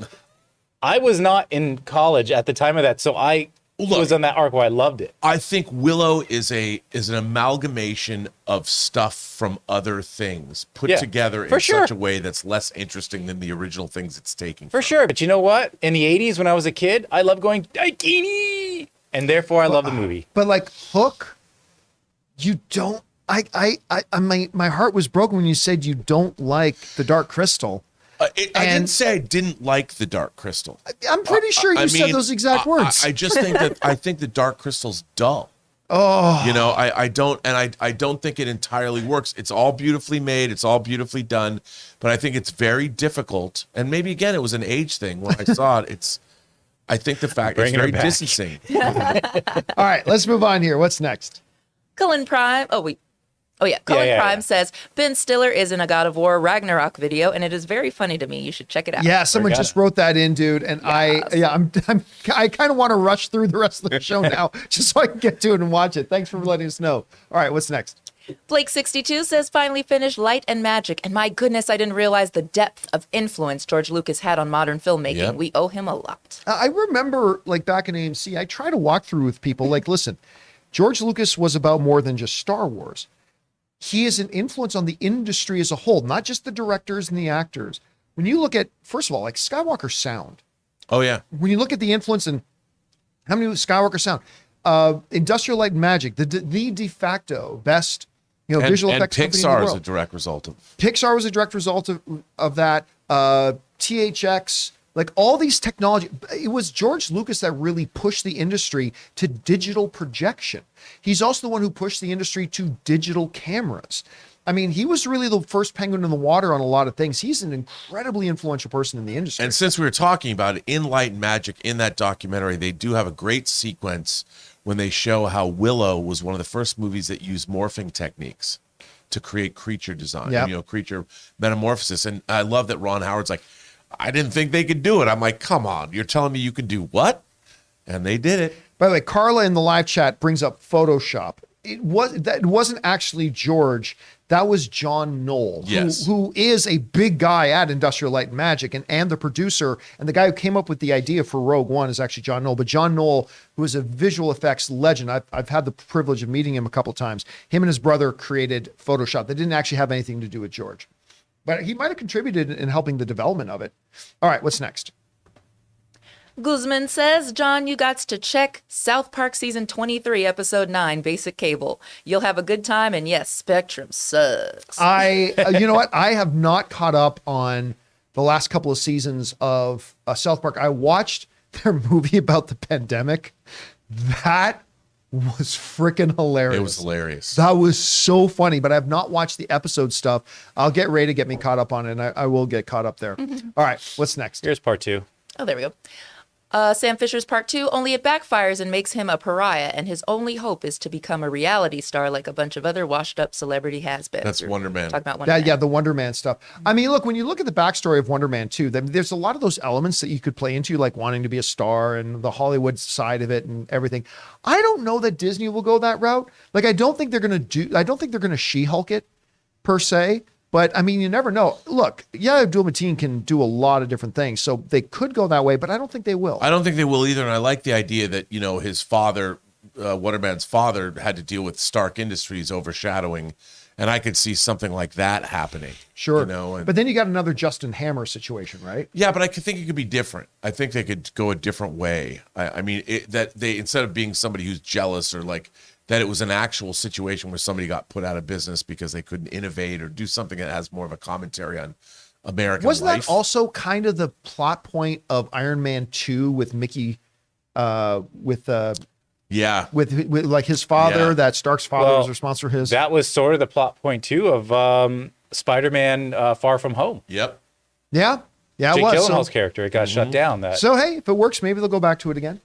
All right, what's next? Seconds from Disaster says, I love Dodgeball, but I think the American Pie franchise proves they should leave good things alone and let it exist on its own. But here's the thing to me. Yes, you will get an Analyze That out of Analyze This. You will get a Hangover 2, but you'll also get 22 Jump Streets. Like, I'm so glad that the makers of 22 Jump Street and some of the other big, great comedy sequels we talked about didn't go, well, we should just leave Well Enough alone. Yeah. If they did that, we wouldn't have The Empire Strikes Back or The Godfather 2 or whatever, right? So take a risk, because here's the thing. We were talking about Zoolander, right? Zoolander 2 sucked, but it does not in any way affect my love, enjoyment, and experience with the first Zoolander. No, it's true. It's like remakes to me. Okay, put out a sequel. If it's good, great, we have a new good movie. And if it sucks, oh well, we discard it and we still have the first one. So I'm all for taking a shot at it. I get why if you're involved in it, you may not want to. I get that, but take a shot, because if it works, it works. I would say if they've got a great story, great script, why not? But it has to begin there, and then they'll know on the page. And you got to have the original cast back. Yeah. I think I mean, obviously you can't have Rip Torn back, but other than that, you got to get the rest of them back. All right, Yeah, what's I was next? gonna say, like with comedy sequels, making a sequel to Dodgeball isn't the same of making a sequel to like Star Wars. I mean, the stakes Exactly. aren't that high. I mean, it's a great movie. Don't get me wrong, but I didn't even remember. We were talking about. We didn't even forgot there was a Zoolander 2 or a Ted 2, or when the comedy movies are bad, we typically just kind of the sequels tend to just And the stakes get out are of the mind. lower, right? Yeah, It does exactly. not cost it. It will, despite the star power in it, it will not be expensive to make Dodgeball 2. That is not going to be an expensive movie. So really, what are you risking? You're risking the reputation of the first one. You're risking, 6 or maybe 2 months of work for the actors, maybe a year and a half for the. But I mean, really, the stakes are much, much lower. You can make that movie for $20 million, and I guarantee you could make 70, 80, 90 million overall. Anyway, The pitfall, no, I'm pitching it. Yeah. The pitfall for most comedy sequels to me is that they don't stay focused. They go off the rails. Yeah. So there's some like crime drama they try to mix in because they have to do something different from Yeah. the first. Joe Coy, it didn't even get a sequel. He went off the rails in that first movie, right? That you just saw this summer. Easter Sunday It was just so went bad. off the rails, and they'll do this with so many comedies. Even that Reno 911, when they tried to make a movie, it has to be bigger, so they go off the rails and they lose their focus. So that's Yeah. the major pitfall for a comedy sequel. I think that's a good thought. All right, what's next? No Country for Old Sam says, I'm urging everyone to go see Tar. It floored I'm me. dying to see that. You loved it, right, Taylor? Yeah, I cannot recommend Tar highly enough. Yeah. It's crazy. 18,000 people have watched the video of me impersonating Kate Blanchett. I don't think 18,000 people have seen Tar yet. But if you have the time, you have to check it out. It is amazing. I'm gonna add All that to right, the list. what's Tar. next? Peanut Butter Lover says, Merry Christmas Season Crew, Wayne's World 2, Hot Shots Part 2, National Lampoon's Christmas Vacation, all better than their originals. I feel like we just read that one. I don't know. No, Wayne's is World it so? wasn't Okay. in his. I don't know that I'd say Wayne's World 2 is better than the first Yeah. Wayne's World, Yeah. but that is an example of a solid comedy sequel. I agree. Yeah, I like the It second was solid. one. I can't remember. No, that was the first one. But no, I think the first one might still be the better one, but the second one was solid. Yeah, I agree with that. All right, what's next? KC Max says, wow, I'm actually surprised. I thought for sure we would be getting Last of Us series in the summer. But if it's coming at the beginning of 2023, I'm excited if this news is true. Yeah. Like Turn on that. again. That's the big exciting part for this, is that I really thought we were talking about April or May at the earliest, because it just feels like that season, Yeah. right? For that. So the fact that they're coming out in January, if that information holds up to be true, and it looks pretty solid right now, then that is a wonderful New Year's gift for us. I'm very, very excited about that. Cannot wait for this show. Bring it on. All right, what's next? Luis Enrique de la Peña says, I hope The Witcher Season 4 with Liam Hemsworth doesn't become a huge wrecking ball. Sorry, had to do it. You know what's I funny? see what he did there. When I sat down with Hemsworth, I sat down with him for like a good 20 minutes, and what's her name? Wrecking Ball girl. Miley Cyrus? Miley Cyrus. She came Hey, in. y'all. Yeah, she was there in the room. She was hanging out with him that day as he was doing press in our hotel, and they were adorable together. But again, it didn't last much longer after that interview. They had broke up shortly after that. But yeah, they seem to be like an adorable couple. Too bad. I mean, look, maybe he'll surprise us. Maybe he'll be great. I will cheer for it, because like I said, I think the dude was super nice. I mean, he couldn't have been a nicer guy when I met him. And listen, I used to think that Channing Tatum was the worst, literally the worst actor in Hollywood getting regular work. But he continued to work at it. He dedicated himself to the craft. He got better and better and better. And now I actually get really excited when Channing Tatum has a new film coming out. Magic Mike 3, baby. Maybe, Yeah. maybe Liam Hemsworth can be the next of that. Because, look, I'm not going to lie. I'm not going to be facetious. I do not find Liam to be a particularly talented actor. But I didn't for Channing Tatum either. And that you can grow in that skill and you can develop that. And I'm going to cheer for him. I am going to, I'm pessimistic, but I am going to cheer for him. So let's see how it turns out. What was that Channing Tatum he did with Daniel Craig? It was like the heist. Logan Lucky. Logan Yeah, Lucky. I loved him in that. He was great. That movie is so good. It's And good. Daniel Craig is so great in that. And by the way, I'm freezing on everybody's names today. Star Wars boy. Adam Driver? Adam Driver. Yeah, is Right, great. yes. Is great in that One movie. point for Rob. Adam Driver is so different in that movie from what he normally does. Star Wars. I don't even know why I said that. I could have said Ewan McGregor. I could have said it. Adam Driver is so good in that movie. So great. Okay, anyway, what's next? Kelsey Chanel says, "Hi guys, love the show as always. Happy to start my 30th birthday with the crew." Oh, happy birthday to you, Kelsey. May you have a fabulous, wonderful day and a fabulous year ahead of you. Thank you for making us a part of your birthday today. Appreciate that, man. All right, what's next? I think this came in twice. We read this one, this part 2. Oh, yeah. Yes, it did. So Yeah. support here. All right. The Chosen Girl review sends in some support. Thank you, chosen girl. And Nolan Wenz 1027 says, "Does Toy Story 2 count as a comedy sequel?" Ooh, that's a good People question. were writing that in the chat, but Toy Story 2 is not better than the first. I'm sorry. It's great, but not better than the first. I don't know about that. Plus, I don't necessarily think that Toy Story is only a comedy.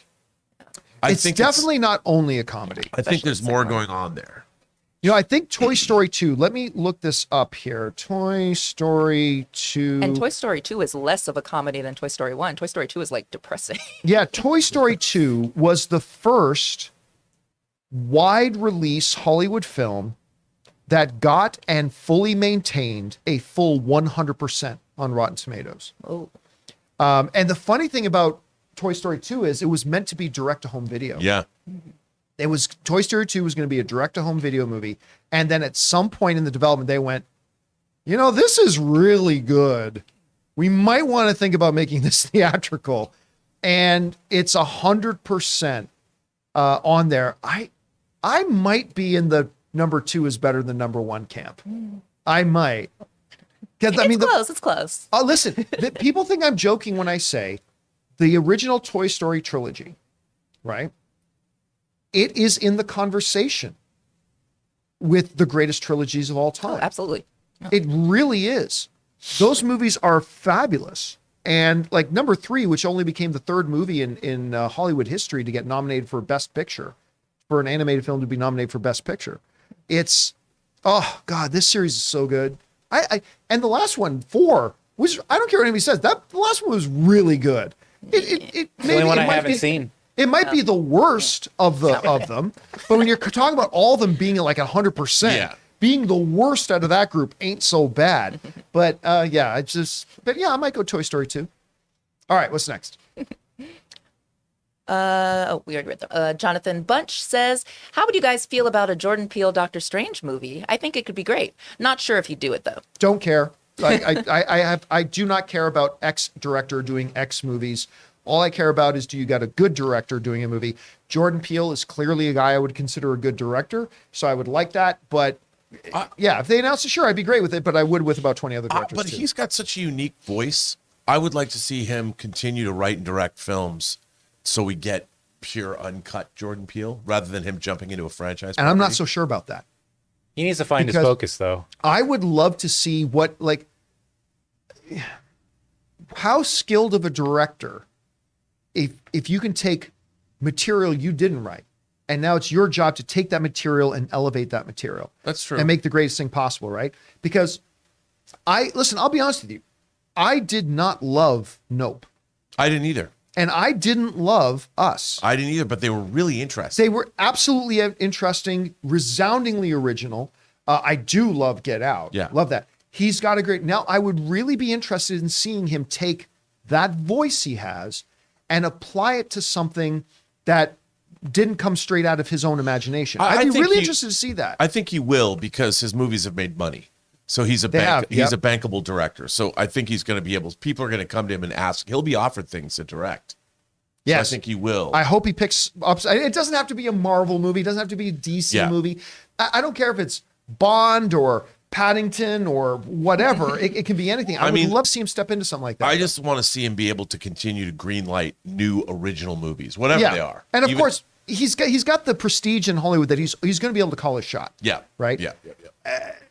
At least for a little while longer. Although I really do talk about a comedy I want to see. I want to see him make a movie about those 2 valets. Oh, yes. The Liam Neesons? Yeah. William Neeson. I want them of all the characters that are created on sketch comedy, why does it always have to be Saturday Night Live characters? Why can't those 2 valets? Oh, no. Okay. The valets are great. I'm all for the valets. what happened to the substitute teacher movie we were supposed to get? They were supposed to make it was announced years ago that they were going to develop Balake. Where's Balake at? Yeah. You mean Blake? Hey, Aaron. Keegan-Michael Key in that when he's like, I'm for real. I just died. What was the movie they made about the cat? They're Keanu. Keanu. That was terrible. It was terrible. Go back to the other one. Terrible. Not just that. The two other characters were like, so I told her, I said, bitch, that I can watch that sketch every week for the rest of my life and it will still make me howl. Yeah, There's so many they have that they could do. Keegan-Michael Key was in a movie where he played like a weird teacher. I'm trying to see what it was called. It's on Amazon, but I don't know if that was. He's in Reboot now. That show's he's pretty in good. Reboot right now. Pretty good. Listen, Keegan-Michael Key has kept himself real busy. Yeah. Like he's in a lot of stuff. Obviously, the crown jewel of that is the Fireman movie he was in with John Cena.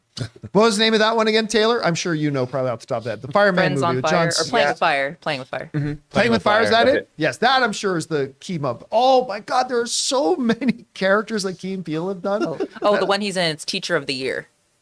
Oh, is that the one 2015. you're thinking of? Yeah, I don't know if it's based on the AA Round Teacher or if it's just a separate thing. But But I need to start back Reboot because I've heard nothing but good things about Reboot. Everybody's saying it's really, really good. I know the trailers have looked It is really good. too. I just started watching it. It's good. It's All right. funny. I got to check it out. All right. And is that it? That's it. All right, guys. Well, that'll do it for today's installment of the John Campea Show. Thank you so much for being here, making this show part of your day.